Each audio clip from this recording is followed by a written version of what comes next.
State line truck and trailer Virginia state line ते लैके आए ने truck and trailer repair shop interstate 81 they exit 323 opposite flying J truck shop जिथे ट्रकों की हर तरह की तसल्ली बख्श मुरम्मत की जाती है। इस दे नाल ही पार्किंग ते ऑफिस स्पेस भी है उपलब्ध। पूरी रात हफ्तावार या महीनावार पार्किंग अते ट्रक रिपेयर लई जरूर आओ। वधेरे जानकारी लई संपर्क करो 6812600050। अब पर ज्वेलरी किथों लैनी है? फिकर ना करो, जिथे लोग सूट देखते रह जाणगे उत्थे गहने दे डिजाइन दी भी तारीफ कीते बिना रहणगे नहीं, क्योंकि एसी ज्वेलर्स कैंट वालियां दे कोल है 22 कैरेट दे सोने दे गहने, औरतां मर्दां बच्चियां दे वन सवन्ने गहणियां दी बेशुमार ते लेटेस्ट वैरायटी। इन्हां दे शोरूम च सोने चांदी हीरियां दे गहने भरे रहंदे ने, जिथे है कुंदन सेट, जड़ाऊ सेट, पोलकी सेट, हीरे जड़े set, light weight necklace, chain, कड़े, चूड़ियां, नगा वालियां सोहणियां सोहणियां मुंदरियां, झुमके वालियां ते होर बथेरा कुछ। एसी ज्वेलर शटल विच हर हफ्ते नवी शिपमेंट आउंदी है। तुहाडे पसंद दे तुहाडे साइज मुताबिक गहने 2 हफ्तियां विच तैयार करवा के दिंदे हन ते रिपेयर भी करदे हन। 24 कैरेट सोने दे बिस्कुट खरीद अते बेच सकदे हो। 100% प्योर गारंटी वाले गहने लैन लई पहुंचो 25416 100 fort avenue, south east, Kent. ਓਏ ਮੇਰੇ ਵੀਰ ਮੈਨੂੰ ਬਸ ਇੱਕ ਗੱਲ ਦੱਸ ਦੇ ਵੀ ਆ ਜਿਹੜੀ ਤੂੰ ਟਰੈਵਲਿੰਗ ਕਰਦਾ ਤੇ ਉਹਦੇ ਤੋਂ ਬਾਅਦ ਫਰੈਸ਼ ਰਹਿਣਾ, ਇਹਦਾ ਰਾਜ਼ ਕੀ ਹੈ?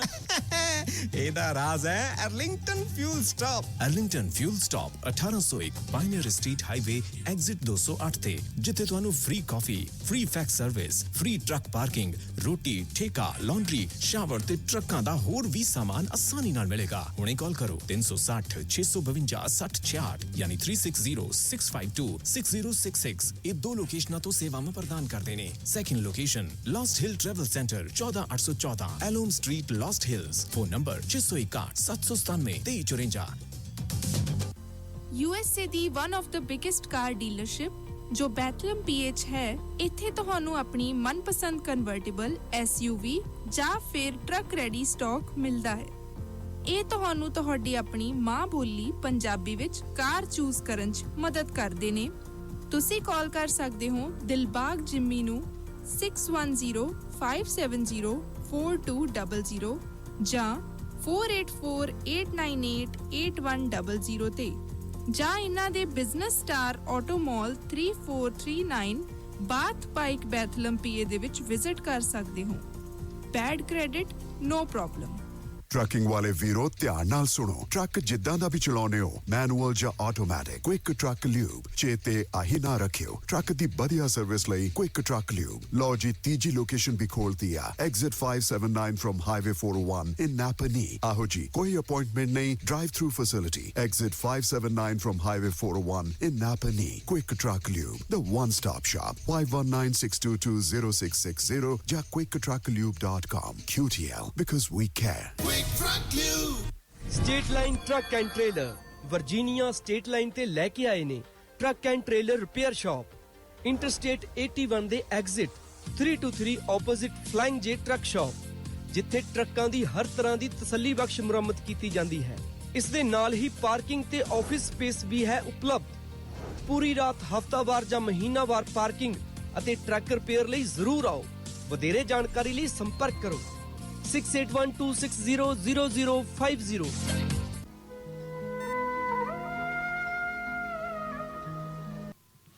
ਰੇਡੀਓ ਪੰਜਾਬ ਟੁਡੇ ਦੇ ਪ੍ਰੋਗਰਾਮ ਸ਼ਮਾਦਾਨ ਦੇ ਵਿੱਚ ਤੁਸੀਂ ਇਸ ਵਕਤ ਬਠਿੰਡਾ ਸਟੂਡੀਓ ਤੋਂ ਸਾਡੇ ਨਾਲ ਲਾਈਵ ਜੁੜੇ ਹੋਏ। ਮੇਰੇ ਨਾਲ ਸਰਦਾਰ ਬਖਤੌਰ ਸਿੰਘ ਢਿੱਲੋਂ। ਢਿੱਲੋਂ ਸਾਹਿਬ ਸਤਿ ਸ਼੍ਰੀ ਅਕਾਲ ਜੀ। ਸਤਿ ਸ਼੍ਰੀ ਅਕਾਲ ਜੀ। ਢਿੱਲੋਂ ਸਾਹਿਬ, ਸਭ ਤੋਂ ਪਹਿਲਾਂ ਤਾਂ ਆਪਾਂ ਜਿਹੜੀਆਂ ਖਬਰਾਂ ਦੇ ਵਿੱਚ ਅਹਿਮ ਅੱਜ ਮਸਲੇ ਚੁੱਕਣੇ ਨੇ ਉਹ ਗੁਜਰਾਤ ਦੀਆਂ ਚੋਣਾਂ ਵੀ ਨੇ ਤੇ ਰਵੀਸ਼ ਕੁਮਾਰ ਬਾਰੇ ਵੀ ਚਰਚਾ ਕਰਾਂਗੇ, ਪਰ ਗੱਲ ਕਰਦੇ ਹਾਂ ਬਹਿਬਲ ਕਲਾਂ ਕਾਂਡ ਦੀ।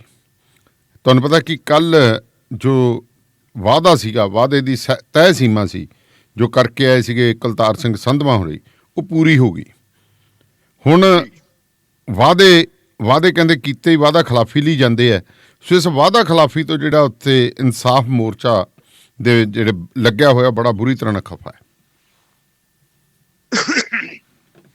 ਦੇਖੋ ਦਾਨੇਵਾਲੀਆ ਸਾਹਿਬ, ਜਿੱਦਾਂ ਦਾ ਇਹ ਮਾਮਲਾ ਸ਼ੁਰੂ ਹੋਇਆ ਗੁਰੂ ਗ੍ਰੰਥ ਸਾਹਿਬ ਦੀ ਬੇਅਦਬੀ ਤੋਂ ਲੈ ਕੇ, ਜੀ ਜਿਵੇਂ ਕੋਟਕਪੂਰੇ ਦੇ ਚੌਕ ਦੇ ਵਿੱਚ ਧੱਕਾ ਮੁੱਕੀ ਕੀਤਾ, ਲੋਕਾਂ ਦੇ ਨਾਲ ਜ਼ਿਆਦਤੀਆਂ ਕੀਤੀਆਂ ਤੇ ਬਾਅਦ ਦੇ ਵਿੱਚ ਬਾਈਬਲ ਕਲਾਂ ਦੇ ਵਿੱਚ ਦੋ ਜਿਹੜੇ ਹੈ ਸੱਜਣ ਸ਼ਹੀਦ ਹੋਏ ਹੈ ਜੀ। ਉਦੋਂ ਤੋਂ ਲੈ ਕੇ ਇਸ ਮਾਮਲੇ ਨੂੰ ਮਿੱਟੀ ਘੱਟੇ ਪਾਉਣ ਦੇ ਯਤਨ ਹੋ ਰਹੇ ਹੈ। ਤੁਸੀਂ ਦੇਖਿਆ ਹੋਣਾ ਸ਼ੁਰੂ ਦੇ ਵਿੱਚ 7 ਦਿਨ ਤਾਂ ਇਹਦੀ FIR ਹੀ ਨਹੀਂ ਸੀ ਕੱਟੀ।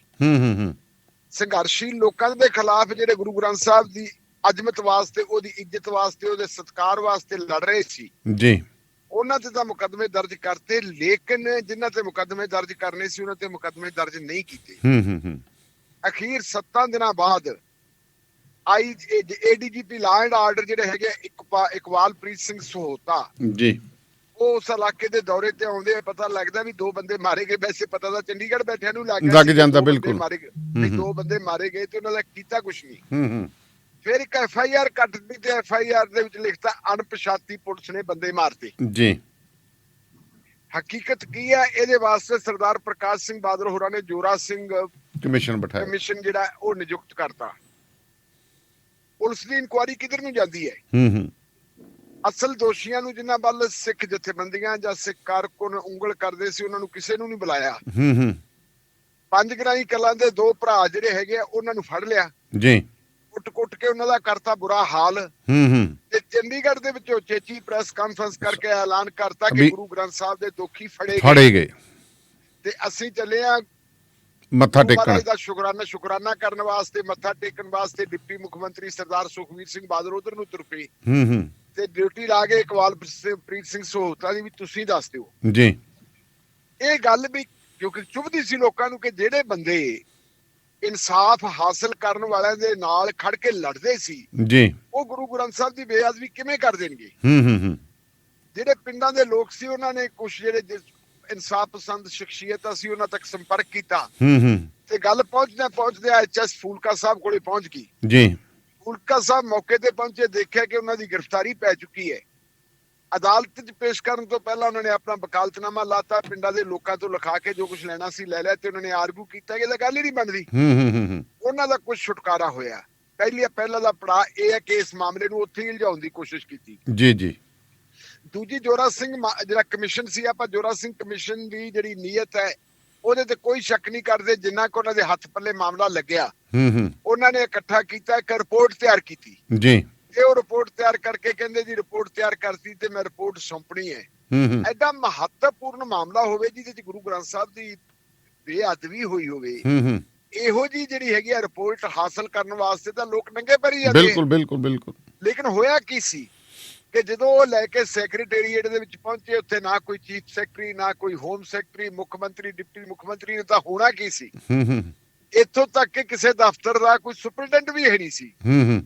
ਤੇ ਜੋਰਾ ਸਿੰਘ ਨਿੰਮੂ ਝੇਣਾ ਜਿਹਾ ਹੋਇਆ ਵਿਚਾਰਾ, ਮਤਲਬ ਇੱਕ ਕਲਰਕ ਨੂੰ ਜਾਂ ਕਿਸੇ ਚਪੜਾਸੀ ਨੂੰ ਰਿਪੋਰਟ ਫੜਾ ਕੇ ਆ ਗਿਆ ਤੇ ਉਸ ਰਿਪੋਰਟ ਨੂੰ ਅਲਮਾਰੀ 'ਚ ਸੰਤੋਖ ਕੇ ਰੱਖਤਾ ਜੀ। ਕਿਸੇ ਨੇ ਉਹਨੂੰ ਹੱਥ ਹੀ ਨਹੀਂ ਲਾਇਆ, ਖੋਲ ਕੇ ਦੇਖਿਆ ਹੀ ਨਹੀਂ ਵੀ ਇਹਦੇ 'ਚ ਕੀ ਹੋਇਆ। ਇਹ ਦੂਜਾ ਪੜਾਅ ਸੀ ਜਦੋਂ ਇਸ ਮਾਮਲੇ ਨੂੰ ਖੱਖਰ ਪੱਖਰ ਕਰਨ ਦਾ ਯਤਨ ਕੀਤਾ ਗਿਆ ਜੀ। ਇੰਦਰ ਸਿੰਘ ਦੀ ਸਰਕਾਰ ਆ ਗਈ, ਉਹਨਾਂ ਨੇ ਵੀ ਵਾਅਦਾ ਕੀਤਾ ਸੀ ਕਿ ਗੁਰੂ ਗ੍ਰੰਥ ਸਾਹਿਬ ਦੇ ਜਿਹੜੇ ਦੋਖੀ ਹੈ, ਜਿਹੜੇ ਇਹਨਾਂ ਦੇ ਮੁਲਜ਼ਮ ਹੈ, ਉਹਨਾਂ ਨੂੰ ਫੜ ਕੇ ਕਾਨੂੰਨ ਦੇ ਹਵਾਲੇ ਕੀਤਾ ਜਾਊਗਾ ਜੀ। ਇੱਕ ਨਵਾਂ ਕਮਿਸ਼ਨ ਬਣ ਗਿਆ, ਜਸਟਿਸ ਰਣਜੀਤ ਸਿੰਘ ਵਾਲਾ ਕਮਿਸ਼ਨ। ਰਣਜੀਤ ਸਿੰਘ ਕਮਿਸ਼ਨ ਦੀ ਤਾਰੀਫ ਕਰਨੀ ਬਣਦੀ ਹੈ ਕਿ ਉਹਨਾਂ ਨੇ ਬੜਾ ਲੰਬਾ ਸਮਾਂ ਲਾ ਕੇ ਆਪਣੇ ਸਾਥੀਆਂ ਦੇ ਨਾਲ ਉਹਨਾਂ ਨੇ ਹਰ ਥਾਂ ਤੇ ਗਏ, ਪੁਲਿਸ ਨਾਲ ਗੱਲਾਂ ਕੀਤੀਆਂ, ਲੋਕਾਂ ਨਾਲ ਗੱਲਾਂ ਕੀਤੀਆਂ। ਉਹਨਾਂ ਨੇ ਇੱਕ ਰਿਪੋਰਟ ਹੈ ਜਿਹੜੀ ਉਹ ਪੇਸ਼ ਕਰਤੀ ਵੀ ਆਹ ਰਿਪੋਰਟ ਹੈ ਜੀ। ਪਰ ਇਹ ਤੋਂ ਪਹਿਲਾਂ ਫਿਰ ਮਾਮਲੇ ਨੂੰ ਖੱਖਰ ਪੱਖਰ ਕਰਨ ਵਾਸਤੇ ਇੱਕ ਹੋਰ ਯਤਨ ਕੀਤਾ ਗਿਆ ਸੀ ਕਿ ਨਾਲੇ ਤਾਂ ਜੋਰਾ ਸਿੰਘ ਕਮਿਸ਼ਨ ਬਣਾਤਾ ਤੇ ਨਾਲ ਹੀ ਸਰਦਾਰ ਪ੍ਰਕਾਸ਼ ਸਿੰਘ ਬਾਦਲ ਹੋਰਾਂ ਨੇ ਬੇਅਦਬੀ ਦੇ ਮੁੱਦਿਆਂ ਦੀ ਜਿਹੜੀ ਤਫਤੀਸ਼ ਹੈਗੀ ਉਹ ਚੱਕ ਕੇ ਪੰਜਾਬ ਪੁਲਿਸ ਤੋਂ ਦੇਤੀ ਸੀ CBI ਨੂੰ। CBI ਨੂੰ ਬੇਅਦਬੀ ਦੇ ਮੁੱਦਿਆਂ ਦੀ ਦਿੱਤੀ ਗਈ ਸੀ, ਲੇਕਿਨ ਬਾਈਬਲ ਕਲਾਂ ਵਾਲੀ ਤਾਂ ਉਹ ਤੋਂ ਅਲੱਗ ਸੀ। ਬਿਲਕੁਲ ਠੀਕ ਹੈ। ਜਦੋਂ ਜਸਟਿਸ ਰਣਜੀਤ ਸਿੰਘ ਕਮਿਸ਼ਨ ਦੀ ਰਿਪੋਰਟ ਮਿਲ ਗਈ ਤੇ ਉਹਨੂੰ ਵਿਧਾਨ ਸਭਾ 'ਚ ਪੇਸ਼ ਕਰਤਾ ਤੇ ਵਿਧਾਨ ਸਭਾ ਦੇ ਵਿੱਚ ਆਪਾਂ ਸਾਰਿਆਂ ਨੇ, ਸਾਡੇ ਸੁਣਨ ਵਾਲਿਆਂ ਨੇ ਵੀ ਦੇਖੀ ਹੈ ਵੀ ਕਿੰਨੀ ਸਖਤ ਬਹਿਸ ਹੋਈ ਸੀ ਜੀ। ਜਿਹਦੇ ਵਿੱਚ ਸਾਰੀਆਂ ਧਿਰਾਂ ਨੇ ਕਿਹਾ ਸੀ ਕਿ ਜੀ ਜਿਹੜੇ ਦੋਸ਼ੀ ਉਹਨਾਂ ਨੂੰ ਫੜ ਕੇ ਅੰਦਰ ਬੰਦ ਕਰੋ, ਲੇਕਿਨ ਉਹ ਗੱਲ ਉੱਥੇ ਦੀ ਉੱਥੇ ਹੀ ਰਹਿ ਗਈ, ਨਹੀਂ ਹੋਈ। CBI ਤੋਂ ਕੇਸ ਵਾਪਸ ਲੈਣ ਵਾਸਤੇ ਮਤਾ ਪਾਇਆ ਗਿਆ ਵਿਧਾਨ ਸਭਾ ਦੇ ਵਿੱਚ, ਲੇਕਿਨ CBI ਅੜ ਗਈ। ਤੇ ਜੇ CBI ਅੜੀ ਤਾਂ ਕਿਉਂ ਅੜੀ? ਕਿਉਂਕਿ ਕੁਝ ਤਾਕਤਾਂ ਸੀ ਜਿਹੜੀਆਂ ਨਹੀਂ ਸੀ ਚਾਹੁੰਦੀਆਂ ਕਿ ਪੰਜਾਬ ਪੁਲਿਸ ਦੀ ਪੜਤਾਲ ਕਰੇ, ਕਿਉਂਕਿ ਉੱਤੋਂ ਮਾਲਕ ਬਦਲ ਗਏ ਸੀ, ਮਾਲਕ ਨਵੇਂ ਆ ਗਏ ਸੀ ਜੀ। ਜਦੋਂ ਇਹ ਪਤਾ ਲੱਗ ਗਿਆ ਕਿ ਪੁਲਿਸ ਦੇ ਮਾਲਕ ਨਵੇਂ ਆ ਗਏ ਤੇ ਉਹਨਾਂ ਮਾਮਲਿਆਂ ਨੇ ਕੋਈ ਲਿਹਾਜ਼ ਨਹੀਂ ਕਰਨੀ, ਫਿਰ CBI ਨੂੰ ਇਸਤੇਮਾਲ ਕੀਤਾ ਗਿਆ। ਸੁਪਰੀਮ ਕੋਰਟ ਤੱਕ ਮਾਮਲਾ ਗਿਆ, ਚਲੋ ਉੱਥੋਂ ਆ ਗਿਆ ਜੀ ਪੰਜਾਬ ਪੁਲਿਸ ਤੇ ਪੰਜਾਬ ਦੀ ਵਿਧਾਨ ਸਭਾ ਪੰਜਾਬ ਦੀ ਪੁਲਿਸ ਨੂੰ ਇਹ ਤਫਤੀਸ਼ ਦੇਣਾ ਚਾਹੁੰਦੀ ਹੈ ਤੇ ਦੇ ਦਿਓ ਸਾਨੂੰ ਕੀ ਹਾਂ ਬਿਲਕੁਲ ਕੀ ਹਰਜ਼ ਹੈ। ਉਹਨਾਂ ਨੇ ਨੋਟੀਫਿਕੇਸ਼ਨ ਜਾਰੀ ਕੀਤਾ ਸੀ, ਉਹਨਾਂ ਨੇ ਨੋਟੀਫਿਕੇਸ਼ਨ ਰੱਦ ਕਰਤਾ, ਤਫਤੀਸ਼ ਆਪਣੇ ਕੋਲੇ ਆ ਗਈ। ਤੇ ਹੁਣ ਜਦੋਂ ਆਹ ਪੜਾਅ ਤੇ ਆਪਾਂ ਗੱਲ ਕਰ ਰਹੇ ਹਾਂ ਤੇ ਤੁਸੀਂ ਇਹ ਦੇਖੋ ਕਿ ਕੱਲ ਫੇਰ ਇੱਕ ਨੋਟਿਸ ਜਾਰੀ ਹੋ ਗਿਆ ਹਾਈ ਕੋਰਟ ਚੋਂ ਜੀ, ਰਾਮ ਰਹੀਮ ਫੇਰ ਪਹੁੰਚ ਗਿਆ ਉੱਥੇ। ਅੱਛਾ, ਕਹਿੰਦਾ ਜੀ ਇਹ ਤਾਂ ਕੇਸ ਹੀ ਨਹੀਂ ਬਣਦਾ, ਇਹ ਤਾਂ ਕੇਸ ਹੀ CBI ਨੂੰ ਦੇ ਦਿਓ, ਇਹ ਤਾਂ ਇਹਨਾਂ ਨੇ ਤੁੱਥਮੁੱਥ ਕੀਤੀ ਹੈ ਸਾਰੀ ਦੀ ਸਾਰੀ, ਪੁਲਿਸ ਨੇ ਸਾਡੇ ਖਿਲਾਫ ਕਾਰਵਾਈ ਕੀਤੀ, ਉਹਦੇ ਚ ਨੋਟਿਸ ਹੋ ਗਿਆ। ਅੱਛਾ ਜੀ, ਫੇਰ ਹੋ ਗਿਆ, ਉਹ ਫੇਰ ਦੁਬਾਰਾ ਨੋਟਿਸ ਹੋ ਗਿਆ। ਹੁਣ ਤੁਸੀਂ ਦੇਖੋ ਕਿ ਹਰ ਚੀਜ਼ ਨੂੰ ਕਿਵੇਂ ਸਾਬੋਤਾਜ ਕੀਤਾ ਜਾ ਰਿਹਾ। ਇੱਧਰ ਆਪਾਂ ਦੇਖੀਏ ਤਾਂ ਇਨਸਾਫ ਮੋਰਚਾ ਜਿਹੜਾ ਲਾਇਆ ਹੋਇਆ ਉਹ ਲਾਇਆ ਹੋਇਆ ਹੈ ਆਪਣੇ ਸਰਦਾਰ ਕ੍ਰਿਸ਼ਨ ਭਗਵਾਨ ਸਿੰਘ ਦੇ ਸੁਪੁੱਤਰ ਨੇ ਜੀ ਜੀ, ਉਹਦਾ ਨਾਂ ਸ਼ਾਇਦ ਸੁਖਰਾਜ ਸਿੰਘ ਹੈ, ਬਿਲਕੁਲ ਜੀ ਸੁਖਰਾਜ ਸਿੰਘ ਨੇ। ਹਾਂਜੀ, ਉਹ ਸੱਜਣ ਮਿੱਤਰ ਬੈਠੇ ਹੈ। ਮਾਮਲਾ ਥੋੜਾ ਜਿਹਾ ਭਖਿਆ ਕਿਉਂਕਿ ਨਵੀਂ ਸਰਕਾਰ ਤੋਂ ਆਸਾਂ ਮੰਗਾ ਸੀ ਕਿ ਕੁਝ ਕਰੂਗੀ। ਕੇਜਰੀਵਾਲ ਸਾਹਿਬ ਨੇ ਕਹਿਤਾ ਸੀ 24 ਘੰਟਿਆਂ ਦੇ ਵਿੱਚ ਹੀ ਅਸੀਂ ਤੁਹਾਨੂੰ ਇਨਸਾਫ ਦਵਾ ਦਿਆਂਗੇ, ਸਾਡੇ ਕੋਲ ਸਭ ਕੁਝ ਹੈਗਾ ਜੀ। ਪਰ ਇਨਸਾਫ ਕਿਹੜਾ ਮਿਲਣਾ ਸੀ, ਨਾ ਮਿਲਿਆ ਇਨਸਾਫ, ਉੱਥੇ ਦੇ ਉੱਥੇ ਹੀ ਹੈ। ਉਹ ਬੰਦੇ ਜਦੋਜਹਿਦ ਕਰ ਰਹੇ ਆ, ਬੈਠੇ ਆ ਉੱਥੇ। ਉਹਨਾਂ ਦੇ ਜਦੋਜਹਿਦ ਕਰਨ ਤੋਂ ਬਾਅਦ ਜੇ ਆਪਾਂ ਹੁਣ ਦੇਖੀਏ ਹੋਇਆ ਕੀ, ਤੇ ਫਿਰ ਥੋੜਾ ਬਹੁਤਾ ਜਦੋਂ ਦੇਖਿਆ ਵੀ ਜਨਤਾ ਜ਼ਿਆਦਾ ਇਕੱਠੀ ਹੋਣੀ ਸ਼ੁਰੂ ਹੋ ਗਈ ਤੇ ਫਿਰ ਬੰਦੇ ਭੇਜਣੇ ਸ਼ੁਰੂ ਕਰਤੇ ਜੀ। ਐਡਵੋਕੇਟ ਜਨਰਲ ਦੇ ਦਫ਼ਤਰ ਦੇ ਵਿੱਚੋਂ ਇੱਕ ਟੀਮ ਆਉਂਦੀ ਹੈ, ਉਹ ਆ ਕੇ ਹੱਥ ਬੰਨ ਕੇ ਬੇਨਤੀ ਕਰਦੀ ਹੈ ਜੀ ਸਾਨੂੰ ਦੇ ਦਿਓ ਜੀ ਮੌਕਾ, ਤੁਸੀਂ 3 ਮਹੀਨਿਆਂ ਦਾ, 3 ਮਹੀਨਿਆਂ 'ਚ ਇਨਸਾਫ ਦੇ ਦਿਆਂਗੇ ਜੀ। ਉਹ 3 ਮਹੀਨੇ ਬੀਤ ਗਏ। ਉਹ ਐਡਵੋਕੇਟ ਜਨਰਲ ਵੀ ਅਨਮੋਲ ਰਤਨ ਸਿੰਘ ਜੀ ਸਿੱਧੂ ਉਹ ਵੀ ਬਦਲ ਗਏ। ਉਸ ਤੋਂ ਬਾਅਦ ਹੋਰ ਐਡਵੋਕੇਟ ਜਨਰਲ ਆ ਗਏ, ਉਹ ਵੀ ਬਦਲ ਗਏ। ਹੁਣ ਮੇਰੇ ਖਿਆਲ ਤੀਜੇ ਚੌਥੇ ਐਡਵੋਕੇਟ ਜਨਰਲ ਆ ਗਏ ਹੈ। ਫਿਰ ਕਹਿੰਦੇ ਜੀ ਐਡਵੋਕੇਟ ਜਨਰਲ ਦੀ ਟੀਮ ਲੱਗੀ ਹੈ। ਤੇ ਇਸੇ ਸਮੇਂ ਦੌਰਾਨ ਜਦੋਂ ਧਰਨੇ ਦੇ ਉੱਤੇ ਬੈਠੇ ਹੈ ਜੀ, ਪਿਛਲੇ ਦਿਨਾਂ 'ਚ ਉਹਨਾਂ ਨੇ ਕਿਹਾ ਕੋਈ ਸਖਤ ਫੈਸਲਾ ਲਵਾਂਗੇ, ਤੇ ਫਿਰ ਸਰਦਾਰ ਹਰਜੋਤ ਸਿੰਘ ਬੈਂਸ ਜਿਹੜੇ ਜੇਲ੍ਹ ਮੰਤਰੀ ਹੈ ਉਹਨਾਂ ਨੂੰ ਭੇਜਤਾ ਸੀ ਨਾਲ ਆਪਣੇ ਸਪੀਕਰ ਸਾਹਿਬ ਸੰਧਵਾ ਸਾਹਿਬ ਕਰਿਆ ਸੀ ਜੀ ਇਨਸਾਫ ਮਿਲੂਗਾ, ਇਨਸਾਫ ਫੇਰ ਨਹੀਂ ਮਿਲਿਆ। ਲਓ ਜੀ ਹੁਣ ਜਦੋਂ ਪੂਰੀ ਤਰ੍ਹਾਂ ਕਹਿੰਦਾ ਜੀ ਅਸੀਂ ਤਾਂ ਹੁਣ ਆਪਦੀਆਂ ਜਿਹੜੀਆਂ ਹੈਗੀਆਂ ਆਪਦੇ ਪੱਥੇ ਚੋਂ ਸਾਰੇ ਤੀਰ ਕੱਢਾਂਗੇ ਤੇ ਜੀ ਫੇਰ ਇੱਕ 3 ਮੈਂਬਰੀ ਵਫਦ ਜਾਂਦਾ ਉੱਥੇ। ਉਸ ਮੈਂਬਰੀ ਵਫਦ ਦੀ ਅਗਵਾਈ ਕਰਦੇ ਆ ਸਰਦਾਰ ਕੁਲਤਾਰ ਸਿੰਘ ਸੰਧਮਾ ਜੀ ਸਪੀਕਰ ਸਾਹਿਬ, ਨਾਲ ਉਹਨਾਂ ਦੇ ਹੁੰਦੇ ਆ doctor Inderbir Singh Nijjar local bodies ਦੇ ਮਿਨਿਸਟਰ ਜੀ, ਤੀਜੇ ਆ ਕੁਲਵੰਤ ਸਿੰਘ ਪੰਡੋਰੀ ਜਿਹੜੀ ਪ੍ਰਿਵਿਲੇਜ ਕਮੇਟੀ ਦੇ ਚੇਅਰਮੈਨ ਹੈ। ਤਿੰਨੇ ਜਾਂਦੇ ਆ ਤੇ ਕਿਉਂਕਿ ਲੀਡ ਕੋਸਟ ਤੇ ਸੰਧਮਾ ਸਾਹਿਬ ਜੀ, ਤੇ ਸੰਧਮਾ ਸਾਹਿਬ ਉੱਤੇ ਕਹਿੰਦੇ ਆ ਜੀ ਗੱਲ ਇਹ ਹੈ ਕਿ ਆਪਾਂ ਆ ਜਿਹੜੀਆਂ ਸਰਕਾਰਾਂ, ਇਹ ਸਰਕਾਰਾਂ ਸਰਕੂਰਾਂ ਤਾਂ ਕੁਝ ਵੀ ਨਹੀਂ ਸਾਡੇ ਵਾਸਤੇ। ਮੇਰੇ ਲਈ ਸਭ ਤੋਂ ਵੱਡੀ ਜਿਹੜੀ ਸਰਕਾਰ ਆ ਉਹ ਸਾਹਿਬ ਸ਼੍ਰੀ ਗੁਰੂ ਗ੍ਰੰਥ ਸਾਹਿਬ ਹੈ ਜੀ, ਤੇ ਗੁਰੂ ਗ੍ਰੰਥ ਸਾਹਿਬ ਦੀ ਆਜ਼ਮਤ ਦੀ, ਉਹਨਾਂ ਦੀ ਸਤਿਕਾਰ ਦੀ ਇੱਜ਼ਤ ਰਾਖੀ ਕਰਦੇ ਆ। ਜਿਹੜੇ ਬੰਦੇ ਸ਼ਹੀਦ ਹੋਏ ਆ ਉਹਨਾਂ ਨੂੰ ਇਨਸਾਫ ਦਿਵਾਉਣਾ ਸਾਡਾ ਫਰਜ਼ ਬਣਦਾ। ਮੈਂ ਸਰਕਾਰ ਤੋਂ ਉੱਪਰ ਆ, ਮੈਂ ਸਰਕਾਰ ਦੇ ਜਿਹੜੇ ਜ਼ਿੰਮੇਵਾਰ ਬੰਦੇ ਆ ਉਹਨਾਂ ਨਾਲ ਵੀ ਗੱਲ ਕੀਤੀ ਹੈ, ਤੇ ਜਿਹੜੇ ਪਾਰਟੀ ਦੇ ਜ਼ਿੰਮੇਵਾਰ ਬੰਦੇ ਆ ਸਰਕਾਰ ਨੂੰ ਚਲਾਉਣ ਵਾਲੇ, ਉਹਨਾਂ ਨੇ ਵੀ ਸਾਨੂੰ ਕਿਹਾ ਜੀ 1.5 ਮਹੀਨੇ ਦੇ ਵਿੱਚ ਕੁਝ ਹੋ ਜਾਊਗਾ ਜੀ। ਤੇ ਉਹਨਾਂ ਨੇ ਕਿਹਾ ਸੀ ਭਾਈ 1.5 ਮਹੀਨੇ ਨੂੰ ਆਪਾਂ ਦੁਬਾਰਾ ਇੱਥੇ ਫੇਰ ਜਿਹੜੇ ਹੈਗੇ ਇਕੱਠੇ ਹੋਵਾਂਗੇ, ਉਦੋਂ ਆਪਾਂ ਸ਼ੁਕਰਾਨਾ ਕਰਾਂਗੇ, ਗੁਰੂ ਮਹਾਰਾਜ ਦਾ ਅਰਦਾਸ ਕਰਾਂਗੇ ਜੀ। ਲਓ ਜੀ ਉਹ ਸ਼ੁਕਰਾਨੇ ਵਾਲੀ ਸਮਾਂ ਹੁਣ ਆ ਗਿਆ।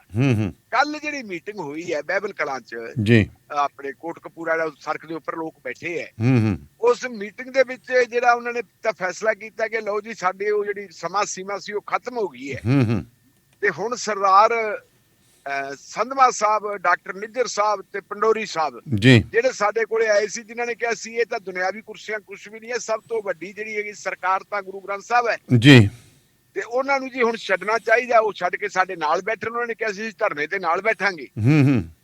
ਇਹ ਉਹਨਾਂ ਨੇ ਡਿਮਾਂਡ ਰੱਖਤੀ ਜੀ। ਮੈਨੂੰ ਬੜੀ ਹੈਰਾਨੀ ਹੁੰਦੀ ਹੈ ਦਾਨੇਵਾਲੀਆ ਸਾਹਿਬ, ਜਦੋਂ ਆਪਾਂ ਅਖਬਾਰਾਂ ਦੇਖਦੇ ਆ ਨਾ ਵੀ ਕਿੰਨਾ ਹੀ ਬੰਦਾ ਗੁਰਸਿੱਖ ਲੱਗੇ, ਕਿੰਨਾ ਹੀ ਬੰਦਾ ਇਹ ਲੱਗੇ ਵੀ ਇਹ ਕਮਿਟਡ ਹੈ। ਮੈਂ ਬੜੀ ਇੱਜ਼ਤ ਕਰਦਾ, ਸਤਿਕਾਰ ਦਿੰਦਾ ਜੀ ਸਰਦਾਰ ਕੁਲਤਾਰ ਸਿੰਘ ਸੰਧਵਾ ਨੂੰ ਕਿ ਉਹ ਜਿਹੜੀ ਹੈਗੀ ਸਿੱਖੀ ਦੇ ਵਿੱਚ ਉਹਨਾਂ ਦਾ ਅਟੁੱਟ ਵਿਸ਼ਵਾਸ ਹੈਗਾ ਜੀ। ਆਪਾਂ ਉੱਥੇ ਵੀ ਦੇਖਿਆ ਸੀ, ਤੁਹਾਡੇ ਯਾਦ ਹੋਣਾ ਚੱਬੇ ਵੀ ਉਹ ਜੱਥਾ ਵੀ ਲੈ ਕੇ ਗਏ ਸੀ ਉਸ ਵੇਲੇ ਜਦੋਂ ਤੇ ਆਪਣਾ ਡੇਰਾ ਮੁਖੀ ਨੂੰ ਮਾਫੀ ਦਿੱਤੀ ਸੀ, ਜੀ ਮਾਫੀ ਦੇ ਖਿਲਾਫ ਇੱਕ ਬਹੁਤ ਵੱਡਾ ਸਰਬੱਤ ਖਾਲਸਾ ਹੋਇਆ ਸੀ। ਪਰ ਅੱਜ ਜਿਹੜੀ ਖਬਰ ਲੱਗੀ ਆ ਪੰਜਾਬੀ ਟ੍ਰਿਬਿਊਨ ਦੇ ਐਨ ਵਿਚਕਾਰ ਜੀ ਡੱਬੀ ਪਾ ਕੇ ਲੱਗੀ ਆ, ਸੰਧਵਾ ਸਾਹਿਬ ਕਹਿੰਦੇ ਮੈਂ ਅਸਤੀਫੇ ਦੀ ਤਾਂ ਕਦੇ ਗੱਲ ਹੀ ਨਹੀਂ ਕੀਤੀ।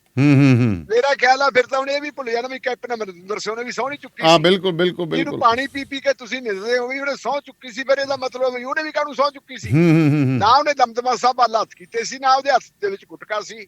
ਉਹ ਤਾਂ ਕੋਈ ਸੁਪਨਾ ਆ ਗਿਆ ਸੀ ਤੁਹਾਨੂੰ ਤੇ ਤੁਸੀਂ ਸੁਪਨੇ ਨੂੰ ਕਰਦੇ ਰਹੇ ਹੋ। ਮਤਲਬ ਤੁਸੀਂ ਦੇਖੋ ਕਿ ਸਿਆਸਤ ਬੰਦੇ ਨੂੰ ਕਿੱਥੋਂ ਕਿੱਥੇ ਲੈ ਆਉਂਦੀ ਹੈ ਜੀ।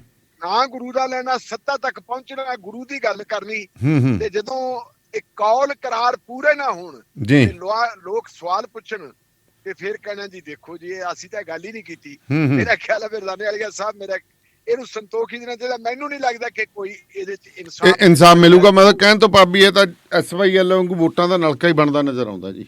ਬਸ ਆਪਾਂ ਚਲੋ ਗੁਰੂ ਗ੍ਰੰਥ ਸਾਹਿਬ ਦਾ ਮਾਮਲਾ ਨਹੀਂ, ਗੁਰੂ ਗ੍ਰੰਥ ਸਾਹਿਬ ਦਾ ਮਾਮਲਾ ਹੈਗਾ ਜੀ, ਇਹਦੇ ਚ ਠੀਕ ਹੈ ਵੋਟਾਂ ਦੇਖੋ ਇਹਦੇ ਉੱਤੇ ਵੀ ਤਾਂ ਸਿਆਸਤ ਹੋ ਰਹੀ ਹੈ ਜੀ। ਇੱਕ ਮਿੰਟ, ਵੋਟਾਂ ਦਾ ਨਲਕਾ ਤਾਂ ਇਸ ਮਸਲੇ ਦੀ ਗੱਲ ਕੀ ਹੈ, ਗੁਰੂ ਗ੍ਰੰਥ ਸਾਹਿਬ ਦੀ ਸਾਡੇ ਸਤਿਕਾਰਤ ਨੇ, ਪਰ ਗੁਰੂ ਗ੍ਰੰਥ ਸਾਹਿਬ ਨੂੰ ਵੀ ਤਾਂ ਇਹਨਾਂ ਨੇ ਇੱਕ ਕਿਸਮ ਦਾ ਫਿਰ ਆਪਾਂ ਉਹੀ ਰੁੱਖੇ ਸ਼ਬਦ ਬੋਲਣੇ ਪੈ ਰਹੇ ਹਨ ਇਹਨਾਂ ਕਰਕੇ ਵੀ ਗੁਰੂ ਗ੍ਰੰਥ ਸਾਹਿਬ ਨੂੰ ਵੀ ਤੁਸੀਂ ਤਾਂ ਇੱਕ ਉਹ ਚੀਜ਼ ਬਣਾ ਲਈ ਵੀ ਵੋਟਾਂ ਲੈ ਲਓ, ਇਹਨਾਂ ਨੂੰ ਵੀ ਵਰਤ ਲਓ। ਵੋਟਾਂ ਹਾਸਲ ਕਰਨ ਦਾ ਸਾਧਨ ਮਾਤਰ ਬਣਾ ਕੇ ਰੱਖਤਾ 11ਵੇਂ ਗੁਰੂ ਨੂੰ। ਹਾਂਜੀ ਹਾਂਜੀ ਹਾਂਜੀ। ਸੋ ਇਹ ਚੀਜ਼ਾਂ ਨੇ, ਕਿਉਂਕਿ ਆਹ ਸਰਕਾਰ ਬਣੀ ਤਾਂ ਨਰੋਲੇ ਬਣੀ, ਇਸੇ ਗੱਲ ਕਰਕੇ ਬਣੀ। ਕੈਪਟਨ ਅਮਰਿੰਦਰ ਸਿੰਘ ਆਇਆ ਤਾਂ ਉਹਨੇ ਗੁਟਕੇ ਦੀ ਸਹੁੰ ਚੱਕੀ, ਠੀਕ ਹੈ ਜੀ। ਉਦੋਂ ਵੀ ਇਹ ਸੀਗਾ ਵੀ ਸ਼ਾਇਦ ਬਾਦਲਾਂ ਨੂੰ ਫੜ ਕੇ ਅੰਦਰ ਦੇ ਦੂਗਾ, ਲੋਕਾਂ ਨੂੰ ਇਨਸਾਫ ਮਿਲ ਜੂਗਾ।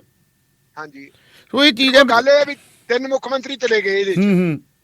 ਪ੍ਰਕਾਸ਼ ਸਿੰਘ ਬਾਦਲ ਹੋਣੀ ਚਲੇ ਗਏ, ਕੈਪਟਨ ਅਮਰਿੰਦਰ ਸਿੰਘ ਚਲਾ ਗਿਆ ਤੇ ਚੰਨੀ ਚਲਾ ਗਿਆ ਜੀ, ਚੰਨੀ ਤੇ ਚਲਾ ਗਿਆ। ਚੌਥੇ ਆਏ ਹੁਣ ਭਗਵੰਤ ਸਿੰਘ ਮਾਨ। ਇਹ ਹੁਣ ਭਗਵੰਤ ਸਿੰਘ ਮਾਨ ਹੋਰੀ ਫੈਸਲਾ ਕਰਨ ਵੀ ਉਹਨਾਂ ਨੇ ਲੋਕਾਂ ਨਾਲ ਖੜਨਾ ਹੈ ਕਿ ਉਹਨਾਂ ਨੇ ਗੁਰੂ ਦੇ ਦੋਖੀਆਂ ਨਾਲ ਖੜਨਾ ਹੈ, ਤੇ ਫੈਸਲਾ ਲੋਕਾਂ ਨੇ ਕਰਨਾ, ਕਿਉਂਕਿ ਬਾਕੀ ਮੁੱਦੇ ਤੁਸੀਂ ਸਾਰੇ ਭੁਲਾ ਸਕਦੇ ਹੋ ਜੀ। ਜਿਹੜਾ ਇਹ ਨਹੀਂ ਨਾ ਤੇ ਜਜ਼ਬਾਤ ਨਾਲ ਜੁੜਿਆ ਹੋਇਆ, ਇਹ ਨਹੀਂ ਭੁੱਲ ਸਕਦੇ। ਨਾ 84 ਭੁੱਲੇ ਜੀ ਤੇ ਨਾ ਇਹ ਭੁੱਲੇ। 84 ਕੀ ਭੁੱਲੇ ਤੁਸੀਂ? 84 ਤੋਂ ਪਿਛਾਂ 47 ਵੀ ਨਹੀਂ ਭੁੱਲਦੀ ਜੀ। ਮੱਸਾ ਰੰਗੜ ਵਾਲਾ ਵੀ ਨਹੀਂ ਭੁੱਲੇ। ਮੱਸਾ ਰੰਗੜ ਵਾਲਾ ਵੀ ਨਹੀਂ ਭੁੱਲੇ। ਜੀ ਜੀ। ਸੋ ਪ੍ਰੋਗਰਾਮ ਸ਼ਮਾਦਾਨ ਦੇ ਵਿੱਚ ਇਸ ਵਕਤ ਤੁਸੀਂ ਰੇਡੀਓ ਪੰਜਾਬ ਟੂਡੇ ਦੇ ਬਠਿੰਡਾ ਸਟੂਡੀਓ ਤੋਂ ਜੁੜੇ ਹੋਏ ਹੋ। ਸਾਡੇ ਨਾਲ ਤੇ ਵਾਸ਼ਿੰਗਟਨ ਫreight ਸਰਵਿਸ ਜਿਹੜੀ ਸ਼ਟਲ ਏਰੀਆ 'ਚ ਓਨਰ ਆਪਰੇਟਰ ਤੇ ਡਰਾਈਵਰ ਹਾਇਰ ਕਰ ਰਹੀ ਹੈ ਜੀ, ਪੰਜਾਬੀ 'ਚ ਡਿਸਪੈਚ ਕਰਦੇ ਨੇ ਗੁਰਵਿੰਦਰ ਧਾਲੀਵਾਲ ਹੋਰਾਂ ਨਾਲ 2063544060 ਤੇ ਜਗਦੇਵ ਸੰਧੂ ਹੋਰਾਂ ਨਾਲ 2532666924 ਦੇ ਉੱਤੇ ਕਾਲ ਕਰ ਸਕਦੇ ਹੋ। ਤੇ ਹੁਣ ਆਪਾਂ ਗੱਲ ਕਰੀਏ ਜੀ ਗੁਜਰਾਤ ਚੋਣਾਂ ਦੀ। ਪਹਿਲਾ ਪੜਾਅ ਮੁਕੰਮਲ ਹੋ ਗਿਆ, ਛਿੱਟ-ਪੁੱਟ ਘਟਨਾਵਾਂ ਹੋਈਆਂ ਨੇ, ਕਿੰਨੇ ਕੁ % ਵੋਟੇਜ ਪਈ ਹੈ, ਕੀ ਖਾਸ ਮਸਲਿਆਂ ਦੇ ਉੱਤੇ ਤੁਹਾਨੂੰ ਨਜ਼ਰ ਪੈਂਦੀ ਦੀ ਸੀ ਵੋਟ? ਦੇਖੋ ਗੱਲ ਹੈ ਵੀ ਜਿੱਥੋਂ ਤੱਕ ਗੁਜਰਾਤ ਦਾ ਸਵਾਲ ਹੈ, ਗੁਜਰਾਤ ਦੇ ਵਿੱਚ ਵੋਟਾਂ ਪੈ ਗਈਆਂ ਔਰ ਵੋਟਾਂ ਜਿਹੜੀਆਂ ਪਈਆਂ ਜੀ ਇਹ 60% ਤੋਂ ਥੋੜੀਆਂ ਜੀਆਂ ਉੱਪਰ ਪਈਆਂ ਔਰ ਪਿਛਲੇ ਸਾਲ ਦੇ ਨਾਲੋਂ ਜਿਹੜੀਆਂ ਪਿਛਲਾ ਸਾਲ ਨਹੀਂ ਕਹਾਂਗੇ, ਪਿਛਲੀ ਵਿਧਾਨ ਸਭਾ ਵੇਲੇ ਜਿਹੜੀਆਂ ਵੋਟਾਂ ਪਈਆਂ ਸੀ ਉਹਨਾਂ ਨਾਲੋਂ ਇਹ ਵੋਟਾਂ ਕਾਫੀ ਘੱਟ ਹੈ ਜੀ। ਜੇ ਪਰਸੈਂਟੇਜ ਦੇ ਲਿਹਾਜ਼ ਨਾਲ ਦੇਖੀਏ ਤਾਂ ਮੇਰੇ ਖਿਆਲ ਮੁਤਾਬਕ ਜਿਹੜੀਆਂ ਇਹ ਵੋਟਾਂ ਘੱਟ ਹੈ ਜੀ, ਇਹ 6% ਬਣਦੀਆਂ, 6.5% ਜੀ। ਤੇ 6.5% ਵੋਟਾਂ ਦਾ ਘਟਨਾ ਕਾਫੀ ਜਿਹੜਾ ਹੈਗਾ ਮਹੱਤਵਪੂਰਨ ਹੁੰਦਾ ਹੈ। ਦਾਨੇਵਾਲ ਸਾਹਿਬ ਨੂੰ ਆਪਾਂ ਘਟਾ ਕੇ ਨਹੀਂ ਦੇਖ ਸਕਦੇ ਜੀ। ਇਹ ਹੁਣ ਜਿਹੜੀ ਘੱਟ ਪੋਲਿੰਗ ਹੋਈ ਹੈ ਇਹਦਾ ਫਾਇਦਾ ਕਿਹਨੂੰ ਹੋਣਾ, ਨੁਕਸਾਨ ਕਿਹਨੂੰ ਹੋਣਾ, ਇਹ ਤਾਂ ਵੋਟਾਂ ਉਹਦੇ ਚ ਬੰਦ ਹੈ। ਟੋਟਲ ਜਿਹੜੇ ਹੈਗੇ ਆ ਜੀ 19 ਜ਼ਿਲ੍ਹੇ ਸੀ ਤੇ 99 ਸੀਟਾਂ ਦੇ ਉੱਤੇ ਚੋਣ ਹੋਈ ਹੈ ਜੀ। ਇਹਨਾਂ 99 ਸੀਟਾਂ ਦੇ ਵਿੱਚੋਂ ਕਿਹਨੂੰ ਕਿੰਨੀਆਂ ਜਾਣਗੀਆਂ ਇਹ ਨਿਰਭਰ ਹੈ ਜਿਹੜੀ ਵੋਟਰਾਂ ਦੀ ਰਾਏ ਦੇ ਉੱਤੇ। ਲੇਕਿਨ ਜੋ ਗੱਲਾਂ ਹੁਣ ਉੱਭਰ ਕੇ ਸਾਹਮਣੇ ਆ ਰਹੀਆਂ ਜੀ ਉਹ ਇਹ ਆ ਰਹੀਆਂ ਕਿ ਜਿਵੇਂ ਲੱਗਦਾ ਸੀ ਪਹਿਲਾਂ ਕਿ ਸਿਰਫ ਤੇ ਸਿਰਫ ਜਿਹੜਾ ਹੈਗਾ ਜੀ 2 ਪਾਰਟੀਆਂ ਦੇ ਦਰਮਿਆਨ ਹੀ ਲੜਾਈ ਚੱਲ ਰਹੀ ਹੈ, ਆਮ ਆਦਮੀ ਪਾਰਟੀ ਔਰ ਬੀਜੇਪੀ। ਬੀਜੇਪੀ 1995 ਤੋਂ ਲੈ ਕੇ ਉੱਥੇ ਕਾਬਜ ਹੈ ਜੀ ਔਰ 1995 ਤੋਂ ਲੈ ਕੇ ਜੇ ਆਪਾਂ ਹੁਣ ਤੱਕ ਦੇਖੀਏ ਤਾਂ ਮੇਰਾ ਖਿਆਲ 27 ਸਾਲ ਬਣ ਰਹੇ ਹੈ ਜੀ। 2024 ਦੀਆਂ ਆਉਣੀਆਂ ਲੋਕ ਸਭਾ ਦੀਆਂ ਚੋਣਾਂ ਜੀ, ਉਹਨਾਂ ਦੇ ਲਈ ਖਾਸ ਕਰਕੇ ਨਰਿੰਦਰ ਮੋਦੀ ਔਰ ਅਮਿਤ ਸ਼ਾਹ ਦੇ ਲਈ ਇਹ ਬਹੁਤ ਹੀ ਮਹੱਤਵਪੂਰਨ ਹੈ ਇਹ ਚੋਣ ਜੀ, ਕਿਉਂਕਿ ਇਸ ਚੋਣ ਦੇ ਵਿੱਚ ਜੇ ਆਪਣੀ ਚੰਗੀ ਕਾਰਗੁਜ਼ਾਰੀ ਨਹੀਂ ਦਿਖਾਉਂਦੇ ਤਾਂ ਫਿਰ ਇਹ ਸਮਝ ਲਓ ਕਿ ਭਾਰਤੀ ਜਨਤਾ ਪਾਰਟੀ ਦੀ ਜਿਹੜੀ ਮਾਂ ਹੈ RSS ਜੀ, ਉਹ ਲੀਡਰਸ਼ਿਪ ਤਬਦੀਲੀ ਬਾਰੇ ਵੀ ਸੋਚ ਸਕਦੀ ਹੈ ਜੀ। ਫਿਰ ਅਗਲਾ ਪ੍ਰਧਾਨ ਮੰਤਰੀ ਦਾ ਚਿਹਰਾ ਨਰਿੰਦਰ ਮੋਦੀ ਦੀ ਬਜਾਏ ਕੋਈ ਹੋਰ ਵੀ ਹੋ ਸਕਦਾ ਹੈ, ਕਿਉਂਕਿ RSS ਜਾਂ BJP ਦਾ ਇੱਕ ਫੈਸਲਾ ਹੈ ਕਿ 75 ਸਾਲ ਦੀ ਉਮਰ ਪੂਰੀ ਹੋਣ ਤੇ ਬੰਦੇ ਨੂੰ ਸੇਵਾ ਮੁਕਤ ਕਰ ਦਿੱਤਾ ਜਾਂਦਾ ਹੈ ਜੀ। ਤੇ ਮੇਰੇ ਖਿਆਲ ਮੁਤਾਬਕ ਮੋਦੀ ਜੀ ਦੀ 75 ਸਾਲ ਤੱਕ ਉਦੋਂ ਉਮਰ ਵੀ ਹੋ ਜਾਣੀ ਹੈ। ਹਾਂ, ਜੇ ਉਹਨਾਂ ਨੇ ਚੰਗੀ ਪਰਫਾਰਮੈਂਸ ਦਿਖਾਤੀ ਤੇ ਫਿਰ ਉਹ ਕਹਿ ਸਕਦੇ ਆ ਜੀ ਛੋਟ ਦੇ ਦਿਓ, ਇਹਨਾਂ ਤੋਂ ਬਗੈਰ ਕੋਈ ਚਾਰਾ ਨਹੀਂ, ਆਪਾਂ ਨੂੰ ਇਹੀ ਜਿਹੜੀ ਹੈਗੀ ਹੈ 2024 ਦੀਆਂ ਚੋਣਾਂ ਜਿਤਾ ਸਕਦੇ ਆ ਜੀ। ਇਹ ਗੱਲ ਖੜਦੀ ਹੈ। ਇਹਦੇ ਨਾਲ ਜੇ ਆਪਾਂ ਦੇਖੀਏ ਤਾਂ ਅੰਦਰੋਂ ਵੀ ਵਿਰੋਧ ਹੋ ਰਿਹਾ ਹੈ। ਅੰਦਰੋਂ ਵਿਰੋਧ ਦੇਖੀਏ ਤਾਂ ਉਹਦੇ ਵਿੱਚ ਹੈ ਕਿ ਮਿਸਟਰ ਜਿਹੜਾ ਗਡਕਰੀ ਹੈ ਜੀ, ਗਡਕਰੀ ਤੁਹਾਨੂੰ ਪਤਾ, ਨਿਤਨ ਗਡਕਰੀ, ਹਾਂ ਨਿਤਨ ਗਡਕਰੀ ਤੁਹਾਨੂੰ ਪਤਾ ਉਹ ਆਲ ਇੰਡੀਆ ਜਿਹੜਾ ਹੈਗਾ ਬੀਜੇਪੀ ਦਾ ਆਲ ਇੰਡੀਆ ਪ੍ਰੈਜ਼ੀਡੈਂਟ ਰਹਿ ਚੁੱਕਾ ਹੈ। ਨਾਗਪੁਰ ਦਾ ਰਹਿਣ ਵਾਲਾ ਹੈ। RSS ਦੇ ਸਕੂਲ ਦਾ ਵਿਦਿਆਰਥੀ ਨਹੀਂ, ਮੈਂ ਕਹੂੰਗਾ ਬੱਚਾ ਉਹਨਾਂ ਦਾ ਪੈਦਾ ਹੀ ਉੱਥੇ ਹੋਇਆ ਕਿਸਮ ਦਾ, ਨਾਗਪੁਰ ਦੇ ਵਿੱਚ ਪੈਦਾ ਹੋਣਾ ਇਹ ਕੁਝ ਛੋਟੀ ਗੱਲ ਨਹੀਂ, ਵੱਡੀ ਗੱਲ ਹੈ, ਬਹੁਤ ਕਰੀਬ ਹੈ ਉਹ ਜੀ। ਉਹਨੂੰ ਤੁਸੀਂ ਦੇਖੋ ਕਿ ਇਸ ਵੇਲੇ ਇਹਨਾਂ ਨੇ ਜਿਹੜਾ ਪਾਰਲੀਮੈਂਟਰੀ ਬੋਰਡ ਬਣਾਇਆ ਹੈ, ਉਸ ਪਾਰਲੀਮੈਂਟਰੀ ਬੋਰਡ ਦੇ ਵਿੱਚ ਉਹਨੂੰ ਤਾਂ ਮੈਂਬਰ ਲਿਆ ਨਹੀਂ, ਇਕਬਾਲ ਸਿੰਘ ਲਾਲਪੁਰਾ ਨੂੰ ਪੰਜਾਬ ਵਾਲੇ ਨੂੰ ਲੈ ਲਿਆ ਜੀ। ਜੇ ਆਪਾਂ ਇਕਬਾਲ ਸਿੰਘ ਲਾਲਪੁਰਾ ਨੂੰ ਦੇਖੀਏ, ਠੀਕ ਹੈ ਕਿ ਉਹ ਸਿੱਖ ਭਾਈਚਾਰੇ ਦੇ ਵਿੱਚੋਂ ਆਉਂਦੇ ਹੈ, ਪਰ ਜ਼ਿੰਦਗੀ ਦਾ ਵੱਡਾ ਹਿੱਸਾ ਤਾਂ ਉਹਨਾਂ ਨੇ ਪੁਲਿਸ ਦੇ ਵਿੱਚ ਗੁਜ਼ਾਰਿਆ ਵਾ। ਬਿਲਕੁਲ ਬਿਲਕੁਲ, ਉਹ ਵੀ ਇੰਟੈਲੀਜੈਂਸ ਬਾਰਡਰ ਏਰੀਆ ਚ, ਬਿਲਕੁਲ। ਤੇ ਇਹ ਜੇ ਆਪਣਾ ਨਿਤਨ ਗਡਕਰੀ ਨੂੰ ਦੇਖੀਏ ਆਪਾਂ, ਤਾਂ ਨਿਤਨ ਗਡਕਰੀ ਨੇ MP ਲਾਇਆ ਕੀਤੇ ਹੈ ਜੀ, ਫਿਰ ਉਹ ਪ੍ਰਸ਼ਾਸਕ ਵੀ ਚੰਗਾ ਤਕੜਾ ਹੈ। ਆ ਜਿਹੜੀਆਂ ਚੌੜੀਆਂ ਸੜਕਾਂ ਤੇ ਆਪਾਂ ਹਾਈਵੇ ਤੇ ਜਾ ਰਹੇ ਆ, ਇਹ ਸਭ ਉਹਦੀ ਜਿਹੜੀ ਆਪਾਂ ਕਹਾਂਗੇ ਬ੍ਰੇਨ ਚਾਈਲਡ ਹੈ, ਉਹ ਬੰਦੇ ਦਾ ਸਾਰਾ ਕੁਝ ਹੈ। ਇਸ ਕਰਕੇ ਬਹੁਤ ਉਹਨਾਂ ਦੇ ਲਈ ਮਹੱਤਵਪੂਰਨ ਹੈ। ਇਹ ਉਹ ਜੇ ਤਾਂ ਰਹਿ ਗਈਆਂ ਸੀਟਾਂ ਜੀ 100 ਦੇ ਤੋਂ ਥੋੜੀਆਂ ਨਹੀਂ, ਉੱਤੇ 10-12 ਤੱਕ, ਤਾਂ ਉਹ ਕੋਈ ਇਹਨਾਂ ਦੀ ਪ੍ਰਾਪਤੀ ਨਹੀਂ ਹੋਊਗੀ ਜੀ। ਅਗਰ ਇਹ ਸੀਟਾਂ 100 ਤੋਂ ਵਧਾ ਕੇ 125 ਤੱਕ ਲੈ ਗਏ, ਕਿਉਂਕਿ 99 ਸੀਟਾਂ ਸੀ ਪਿਛਲੀ ਵਾਰੀ, ਤੇ ਫਿਰ ਇਹਨਾਂ ਦੀ ਗੱਲ ਪੱਕੀ ਹੈ ਵੀ ਇਹਨਾਂ ਨੇ ਆ ਜਾਣਾ, ਤੇ ਨਹੀਂ ਫਿਰ ਗਡਕਰੀ ਤੇ ਰਾਜਨਾਥ ਦੀ ਜੋੜੀ ਹੈ ਜਿਹੜੀ ਉਹ ਇੱਕ ਚੈਲੰਜ ਬਣ ਸਕਦੀ ਹੈ। ਦੂਜੇ ਪਾਸੇ ਜੇ ਆਪਾਂ ਦੇਖੀਏ ਕਾਂਗਰਸ ਪਾਰਟੀ ਦਾ ਤਾਂ ਹਿਸਾਬ ਕਿਤਾਬ ਜਿਹੜਾ ਹੈਗਾ, ਆਪਾਂ ਨੂੰ ਲੱਗਦਾ ਕਿ ਉਹ ਤਾਂ ਆਪਣੇ ਪੱਧਰ ਤੇ ਹਲੇ ਸੋਚਦੇ ਹੀ ਨਹੀਂ ਕਿ ਅਸੀਂ ਬਦਲ ਬਣ ਜਾਾਂਗੇ। ਰਾਹੁਲ ਗਾਂਧੀ ਕਹਿ ਚੁੱਕਾ ਹੈ ਮੈਂ ਤਾਂ ਜੀ ਹਲੇ ਤੱਕ ਭਾਰਤ ਜੋੜੋ ਯਾਤਰਾ ਕਰਨਾ, ਮੈਂ ਸਿੱਖਦਾ ਲੋਕਾਂ ਤੋਂ, ਤੇ ਅਸੀਂ ਬਾਅਦ ਦੇ ਵਿੱਚ ਗੱਲ ਕਰਾਂਗੇ ਚੋਣਾਂ ਵਾਲੀ।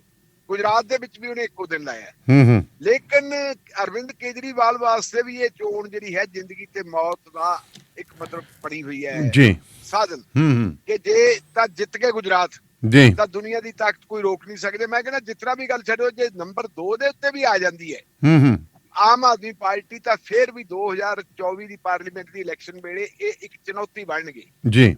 ਔਰ ਉਹ ਜਿਹੜੀ ਚੁਣੌਤੀ ਹੋਊਗੀ, ਉਹ ਚੁਣੌਤੀ ਆਮ ਲੋਕਾਂ ਵਾਸਤੇ ਨਹੀਂ ਹੋਣੀ, ਇਹਨਾਂ ਲਈ ਹੋਣੀ ਹੈ ਨਾ ਜੀ, ਉਹ ਇੱਕ ਵਿਸ਼ੇਸ਼ ਵਿਚਾਰਧਾਰਾ ਵਾਸਤੇ ਹੋਣੀ ਹੈ।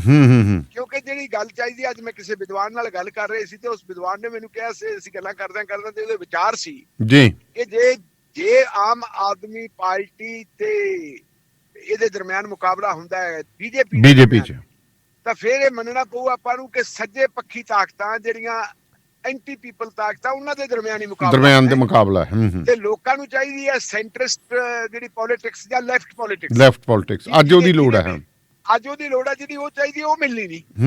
ਇਸ ਦੇ ਲਈ ਉਹ ਹੁਣ ਪੂਰਾ ਜ਼ੋਰ ਲਾ ਰਿਹਾ। ਤੁਸੀਂ ਦੇਖੋ ਪੰਜਾਬ ਦੇ ਵਿੱਚ ਤਾਂ ਆਪਾਂ ਕੱਲ ਵੀ ਗੱਲ ਕੀਤੀ ਸੀ, ਸਾਡੇ ਤਾਂ ਲੱਗਦਾ ਨਹੀਂ ਵੀ ਸਰਕਾਰ ਹੈਗੀ ਹੈ, ਸਰਕਾਰ ਤਾਂ ਸਾਰੀ ਉੱਥੇ ਫਿਰਦੀ ਹੈ। ਮੈਂ ਸੋਸ਼ਲ ਮੀਡੀਆ ਤੇ ਦੇਖ ਰਿਹਾ ਸੀ, ਭਗਵੰਤ ਸਿੰਘ ਮਾਨ ਜਿਹੜੇ ਹੈਗੇ, ਇੱਕ ਬੀਬੀ ਵੀ ਉਹਨਾਂ ਨੂੰ ਸਵਾਲ ਕਰ ਰਹੀ ਹੈ, ਤੇ ਉਹ ਉਹਨੂੰ ਦੱਸਦੇ ਆ ਕਿ ਮੈਂ ਕੌਣ ਆ। ਉਹ ਗੁਜਰਾਤੀ ਦੇ ਵਿੱਚ ਜਿੰਨੇ ਕੁ ਸ਼ਬਦ ਸਿਖਾਏ ਹੁੰਦੇ ਆ, ਉਹਨੇ ਇੱਕ ਸ਼ਬਦ ਉਹ ਗੁਜਰਾਤੀ ਦੱਸਦੇ, ਮੈਂ ਪੰਜਾਬ ਦਾ ਮੁੱਖ ਮੰਤਰੀ ਭਗਵੰਤ ਮਾਨ ਆ ਜੀ। ਤੇ ਉਹ ਹੁਣ ਬੀਬੀ ਸੱਚੀ ਮੁੱਚੀ ਪੱਤਰਕਾਰ ਹੈ ਕਿ ਜਿਵੇਂ ਪੱਤਰਕਾਰ ਬਣਾਏ ਹੁੰਦੇ ਉਵੇਂ ਤਿਆਰ ਕੀਤੇ ਆ। ਉਹਦੇ ਹੱਥ ਦੇ ਵਿੱਚ ਉਹ ਮਾਈਕ ਫੜਿਆ ਵਾ, ਕਿਉਂਕਿ ਇਹਨਾਂ ਦੀ ਆਪਣੀ ਟੀਮ ਆ, ਉਹ ਵੀ ਹੋ ਸਕਦੀ ਹੈ, ਉਹ ਕਰ ਹੀ ਲੈਂਦੇ ਆ, ਉੱਥੇ ਪੂਰਾ ਜ਼ੋਰ ਲੱਗਿਆ ਹੋਇਆ। ਲੇਕਿਨ ਮੈਂ ਬੜੀ ਮਿਨੂਟਲੀ ਜਿਹੜੀ ਹੈਗੀ ਅੱਜ ਸਾਰੇ ਦਿਨ ਤੋਂ ਦੇਖ ਰਿਹਾ, ਕਈ ਮੈਂ ਪੜ੍ਹ ਵੀ ਰਿਹਾ ਲਗਾਤਾਰ, ਚੰਗੇ ਜਰਨਲਿਸਟਾਂ ਨੂੰ ਫੋਲੋ ਵੀ ਕਰ ਰਿਹਾ ਵੀ ਕੀ ਆ ਰਿਹਾ। ਸ਼ੁਰੂ ਜੇ ਹੁਣ ਆਪਾਂ ਦੇਖੀਏ ਵੀ ਆਮ ਆਦਮੀ ਪਾਰਟੀ ਉੱਥੇ ਸੱਚਮੁੱਚ ਦੂਜਾ ਸਥਾਨ ਹਾਸਲ ਕਰ ਸਕਦੀ ਹੈ ਜਾਂ ਪਹਿਲਾ ਸਥਾਨ ਹਾਸਲ ਕਰ ਸਕਦੀ ਹੈ, ਉਹਦੇ ਤੇ ਉੱਤੇ ਇੱਕ ਬਹੁਤ ਵੱਡਾ ਜਿਹੜਾ ਹੈਗਾ ਇਸ ਵੇਲੇ ਵਿਚਾਰ ਚਰਚਾ ਚੱਲ ਰਹੀ ਹੈ ਜੀ।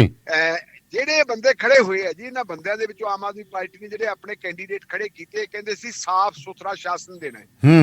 ਲੇਕਿਨ ਹੁਣ ਜੋ ਅੰਕੜੇ ਸਾਹਮਣੇ ਆਏ ਆ, ਕਹਿੰਦੇ ਸਭ ਤੋਂ ਵੱਧ ਦਾਗੀ ਕੈਂਡੀਡੇਟ ਆਮ ਆਦਮੀ ਪਾਰਟੀ ਦੇ ਹੈ। 38% ਸਰਪ੍ਰਾਈਜ਼ ਜੀ, 38% ਬੰਦੇ ਦਾਗੀ ਹੈ ਜਿਨ੍ਹਾਂ ਤੇ ਅਪਰਾਧਿਕ ਮਾਮਲੇ ਚੱਲ ਰਹੇ ਆ। ਅੱਛਾ, ਜਿੱਥੇ ਇਹਨਾਂ ਨੇ ਕਿਹਾ ਸੀ ਜੀ ਸਾਨੂੰ ਕੁਛ ਨਹੀਂ ਚਾਹੀਦਾ, ਸਾਨੂੰ ਪੜ੍ਹਾਈ ਚਾਹੀਦੀ ਹੈ ਜੀ, ਐਜੂਕੇਸ਼ਨ ਦੇਵਾਂਗੇ, ਤੁਹਾਡੇ ਬੱਚਿਆਂ ਨੂੰ ਪੜ੍ਹਾਵਾਂਗੇ, ਲਿਖਾਵਾਂਗੇ, ਇਹਨਾਂ ਨੂੰ ਅਸੀਂ ਬਹੁਤ ਉੱਪਰ ਲੈ ਕੇ ਜਾਵਾਂਗੇ। ਐਜੂਕੇਸ਼ਨ ਸਾਡਾ ਜਿਹੜਾ ਹੈਗਾ ਉਹ ਨੰਬਰ 1 ਤੇ ਹੋਊਗਾ ਏਜੰਡਾ ਜੀ। ਤੇ ਦਾਨੇਵਾਲੀਆ ਸਾਹਿਬ ਜੇ ਪੜ੍ਹਾਈ ਲਿਖਾਈ ਦੇਖ ਲਈਏ ਇਹਨਾਂ ਦੇ ਕੈਂਡੀਡੇਟਸ ਦੀ, ਉਹ ਵੀ ਆਪਣਾ ਪਾ ਰਹੀ ਹੈ। ਮੇਰੇ ਖਿਆਲ ਪੰਜਾਬ ਚੋਂ ਇਹਨਾਂ ਨੇ ਥੋੜਾ ਜਿਹਾ ਸਿੱਖ ਲਿਆ ਸਬਕ, ਕਿਉਂਕਿ ਪੰਜਾਬ ਦੇ ਵਿੱਚ ਕੁੰਵਰ ਵਿਜੇ ਪ੍ਰਤਾਪ ਸਿੰਘ ਜਿਹੜਾ ਹੈਗਾ ਉਹਦਾ ਮੇਰਾ ਖਿਆਲ ਡਾਕਟਰੇਟ ਵੀ ਕਰ ਗਿਆ ਜੀ, PhD ਵੀ ਕਰ ਰਹੀ ਹੈ ਉਹਨੇ ਲਾ ਵੀ ਕੀਤਾ ਹੋਇਆ। ਚਲੋ IPS ਤਾਂ ਉਹ CIG ਬਣ ਗਿਆ। ਜੇ ਦੂਜੇ ਪਾਸੇ ਆਪਾਂ ਦੇਖੀਏ ਪ੍ਰਿੰਸੀਪਲ ਬੁੱਧਰਾਮ ਪ੍ਰਿੰਸੀਪਲ ਬੁੱਧਰਾਮ ਨੇ 3-4 MA ਕੀਤੀਆਂ ਹੋਈਆਂ ਜੀ। ਔਰ ਇਵੇਂ ਜਿਵੇਂ ਦੇਖੀਏ ਤਾਂ ਤਲਵੰਡੀ ਵਾਲੀ ਵਿਧਾਇਕ ਹੈ ਬਲਜਿੰਦਰ ਕੌਰ, ਉਹਨੇ MPhil ਕੀਤੀ ਹੋਈ ਹੈ।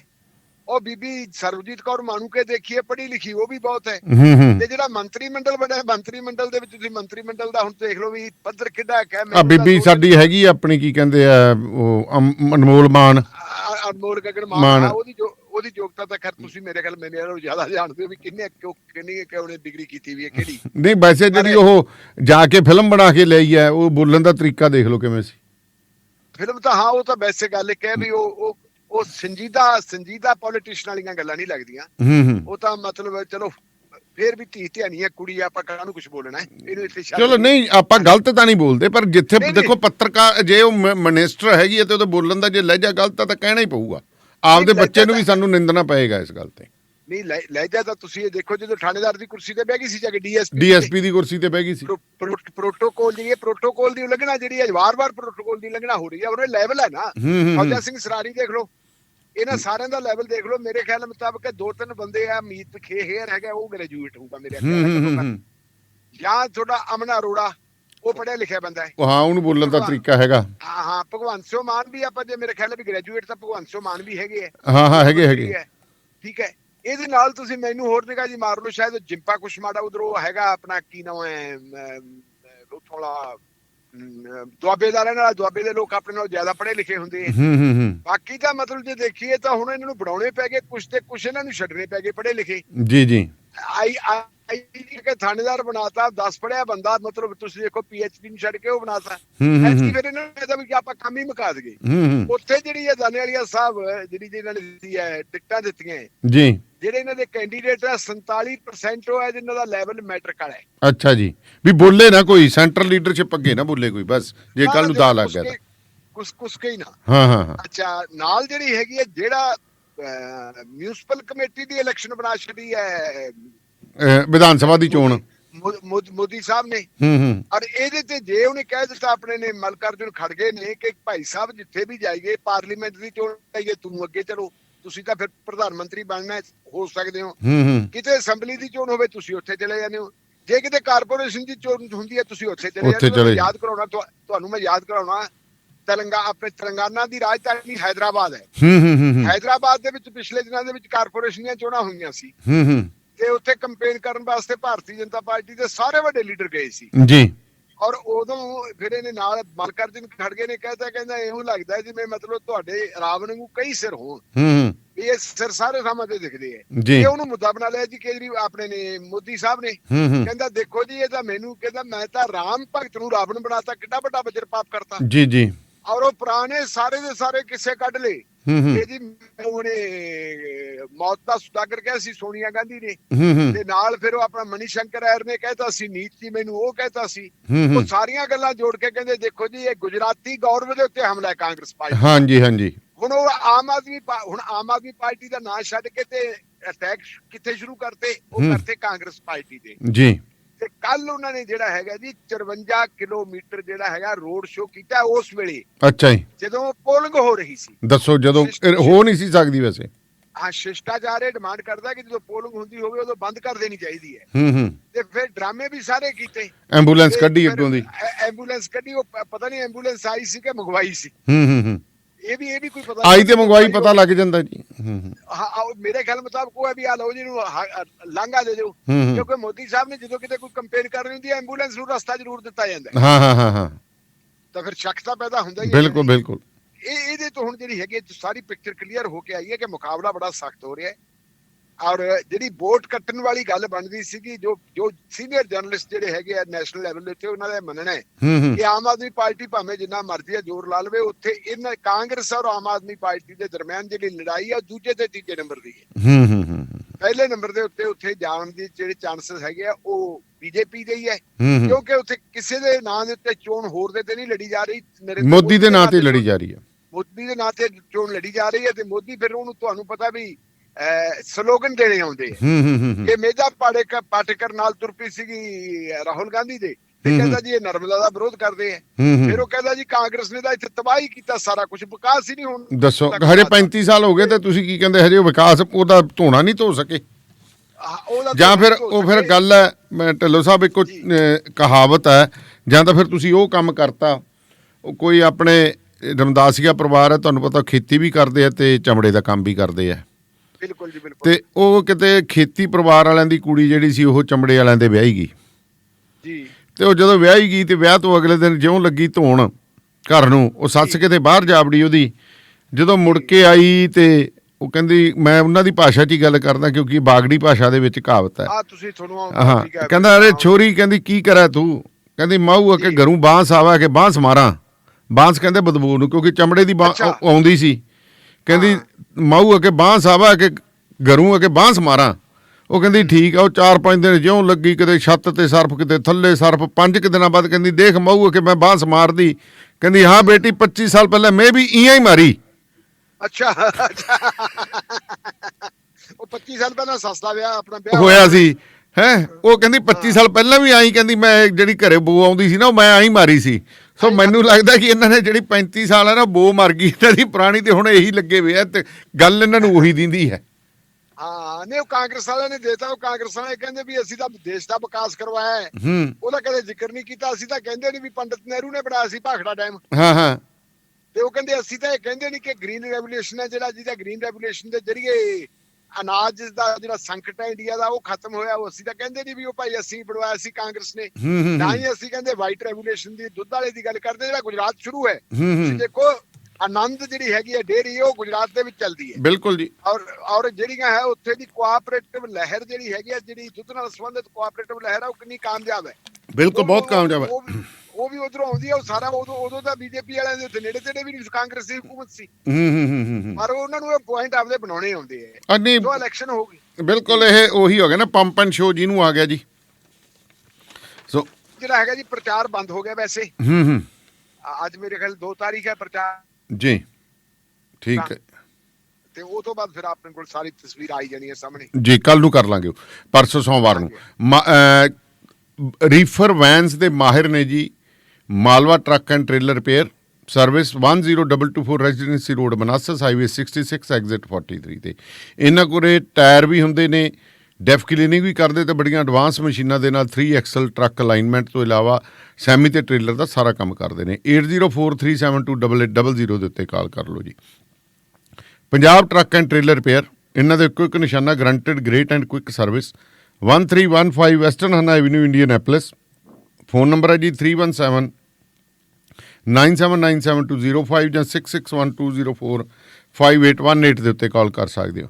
ਹਰ ਤਰ੍ਹਾਂ ਦੇ accounts, book keeping, business Texas ਦੇ ਲਈ ਤੁਸੀਂ ਐਕੂਰੇਟ ਅਕਾਊਂਟਸ ਐਂਡ ਟੈਕਸਿਸ ਵਾਲੇ ਮਹਿੰਦਰ ਸੋਲ ਅਤੇ ਲੋਕਪਾਲ ਸਿੰਘ ਸੋਲ ਹੋਰਾਂ ਦੇ ਨਾਲ 2535208886 253-520-8886 ਦੇ ਉੱਤੇ ਕਾਲ ਕਰ ਲਓ। ਲੋਕੇਸ਼ਨ ਹੈ ਜੀ ਇਹਨਾਂ ਦੀ 104 ਐਵਨਿਊ ਕੈਂਟ ਵਾਸ਼ਿੰਗਟਨ ਦੇ ਵਿੱਚ। ਰੇਡੀਓ ਪੰਜਾਬ ਟੂਡੇ ਦਾ ਹਵਾਲਾ ਜ਼ਰੂਰ ਦੇ ਦੇਣਾ। ਸੋ ਪ੍ਰੋਗਰਾਮ ਸ਼ਮਾਦਾਨ ਨੂੰ ਅੱਗੇ ਜਾਂਦੇ ਹਾਂ ਤੇ ਗੱਲਬਾਤ ਕਰਦੇ ਹਾਂ ਜੀ ਰਵੀਸ਼ ਕੁਮਾਰ ਹੋਰਾਂ ਦੀ। ਰਵੀਸ਼ ਕੁਮਾਰ ਅੱਜ ਵੀ ਪੂਰੀ ਤਰ੍ਹਾਂ ਨਾਲ ਚਰਚਾ 'ਚ ਹੈ। ਕੱਲ੍ਹ ਸ਼ਾਮ ਤੱਕ 12 ਲੱਖ ਦੇ ਨੇੜੇ ਤੇੜੇ ਉਹਨਾਂ ਦਾ YouTube ਚੈਨਲ ਪਹੁੰਚ ਗਿਆ ਸੀ। ਅੱਜ ਮੈਂ ਚੈੱਕ ਨਹੀਂ ਕੀਤਾ ਕਿੰਨਾ ਕੁ ਪਹੁੰਚ ਗਿਆ। ਉਹਨਾਂ ਦੀਆਂ ਕੱਲ੍ਹ ਦੀਆਂ ਗੱਲਾਂ ਬਾਤਾਂ ਹਰ TV ਚੈਨਲ, ਹਰ YouTube ਯੂਜ਼ ਕਰ ਰਿਹਾ ਜੀ। ਬਿਲਕੁਲ ਦਾਨੇਵਾਲ ਸਾਹਿਬ, ਜੇ ਆਪਾਂ ਰਵੀਸ਼ ਕੁਮਾਰ ਦੀ ਗੱਲ ਕਰੀਏ, ਇੱਕ ਬੰਦੇ ਦੀ ਜ਼ਿੰਦਗੀ ਦੀ ਸ਼ੁਰੂਆਤ ਕਿੱਥੋਂ ਹੁੰਦੀ ਹੈ ਜੀ। ਮੈਂ ਰਵੀਸ਼ ਕੁਮਾਰ ਦੀ ਇੱਕ ਵਾਰੀ ਇੱਕ ਇੰਟਰਵਿਊ ਸੁਣੀ ਸੀ। ਉਹਨੇ ਕਿਹਾ ਸੀਗਾ ਕਿ ਮੈਂ ਨੌਕਰੀ ਦੀ ਭਾਲ ਦੇ ਵਿੱਚ NDTV ਵਾਲਿਆਂ ਕੋਲੇ ਆ ਗਿਆ ਤੇ ਉੱਥੇ ਆ ਕੇ ਜਿਹੜੀ ਮੈਨੂੰ ਡਿਊਟੀ ਮਿਲੀ ਨੌਕਰੀ ਦੇ ਵਿੱਚ, ਉਹ ਕਹਿੰਦੇ ਚਿੱਠੀਆਂ ਛਾਂਟ ਲਿਆ ਕਰ। ਉਦੋਂ ਚਿੱਠੀਆਂ ਆਉਂਦੀਆਂ ਹੁੰਦੀਆਂ ਨਾ, ਮੇਲ, ਉਹੀ ਮੇਲ ਹੁੰਦੇ ਸੀ। ਮੇਲ ਆਪਾਂ ਨੂੰ ਤਾਂ ਸਾਨੂੰ ਤਾਂ ਅਜੇ ਵੀ ਭੁਲੇਖਾ ਚਿੱਠੀਆਂ ਦਾ ਪੈਂਦਾ, ਕਿਉਂਕਿ ਮੇਲ ਵਾਲਾ ਮਾਮਲਾ ਸਾਡੇ ਵਾਸਤੇ ਨਵਾਂ ਹੈ। ਲੇਕਿਨ ਜਿਹੜੇ ਨਵੇਂ ਆਪਣੇ ਹੈਗੇ ਪੀੜ੍ਹੀ ਵਾਲੇ ਲੋਕ ਜਿਹਨਾਂ ਨੇ ਚਿੱਠੀਆਂ ਨਹੀਂ ਦੇਖੀਆਂ, ਉਹਨਾਂ ਨੂੰ ਮੇਲ ਹੀ ਲੱਗਦੀ ਹੈ। ਤੇ ਚਿੱਠੀਆਂ ਇਹ ਦਰਦ ਫਰਾਕ ਵਾਲੀਆਂ ਨਹੀਂ, ਮੈਂ ਘੁੱਟ ਸੀਨੇ ਨਾਲ ਲਾ ਲੀਆਂ, ਜਿਹੜੇ ਆਪਾਂ ਗੀਤ ਸੁਣਦੇ ਹੁੰਦੇ ਸੀ ਨਾ ਸਾਡੀਆਂ ਪੰਜਾਬੀ ਕਲਾਕਾਰਾਂ ਦੀਆਂ। ਚਿੱਠੀ ਦਾ ਬੜਾ ਮਹੱਤਵਪੂਰਨ ਹੁੰਦਾ ਸੀ ਜਿਹੜਾ ਰੋਲ।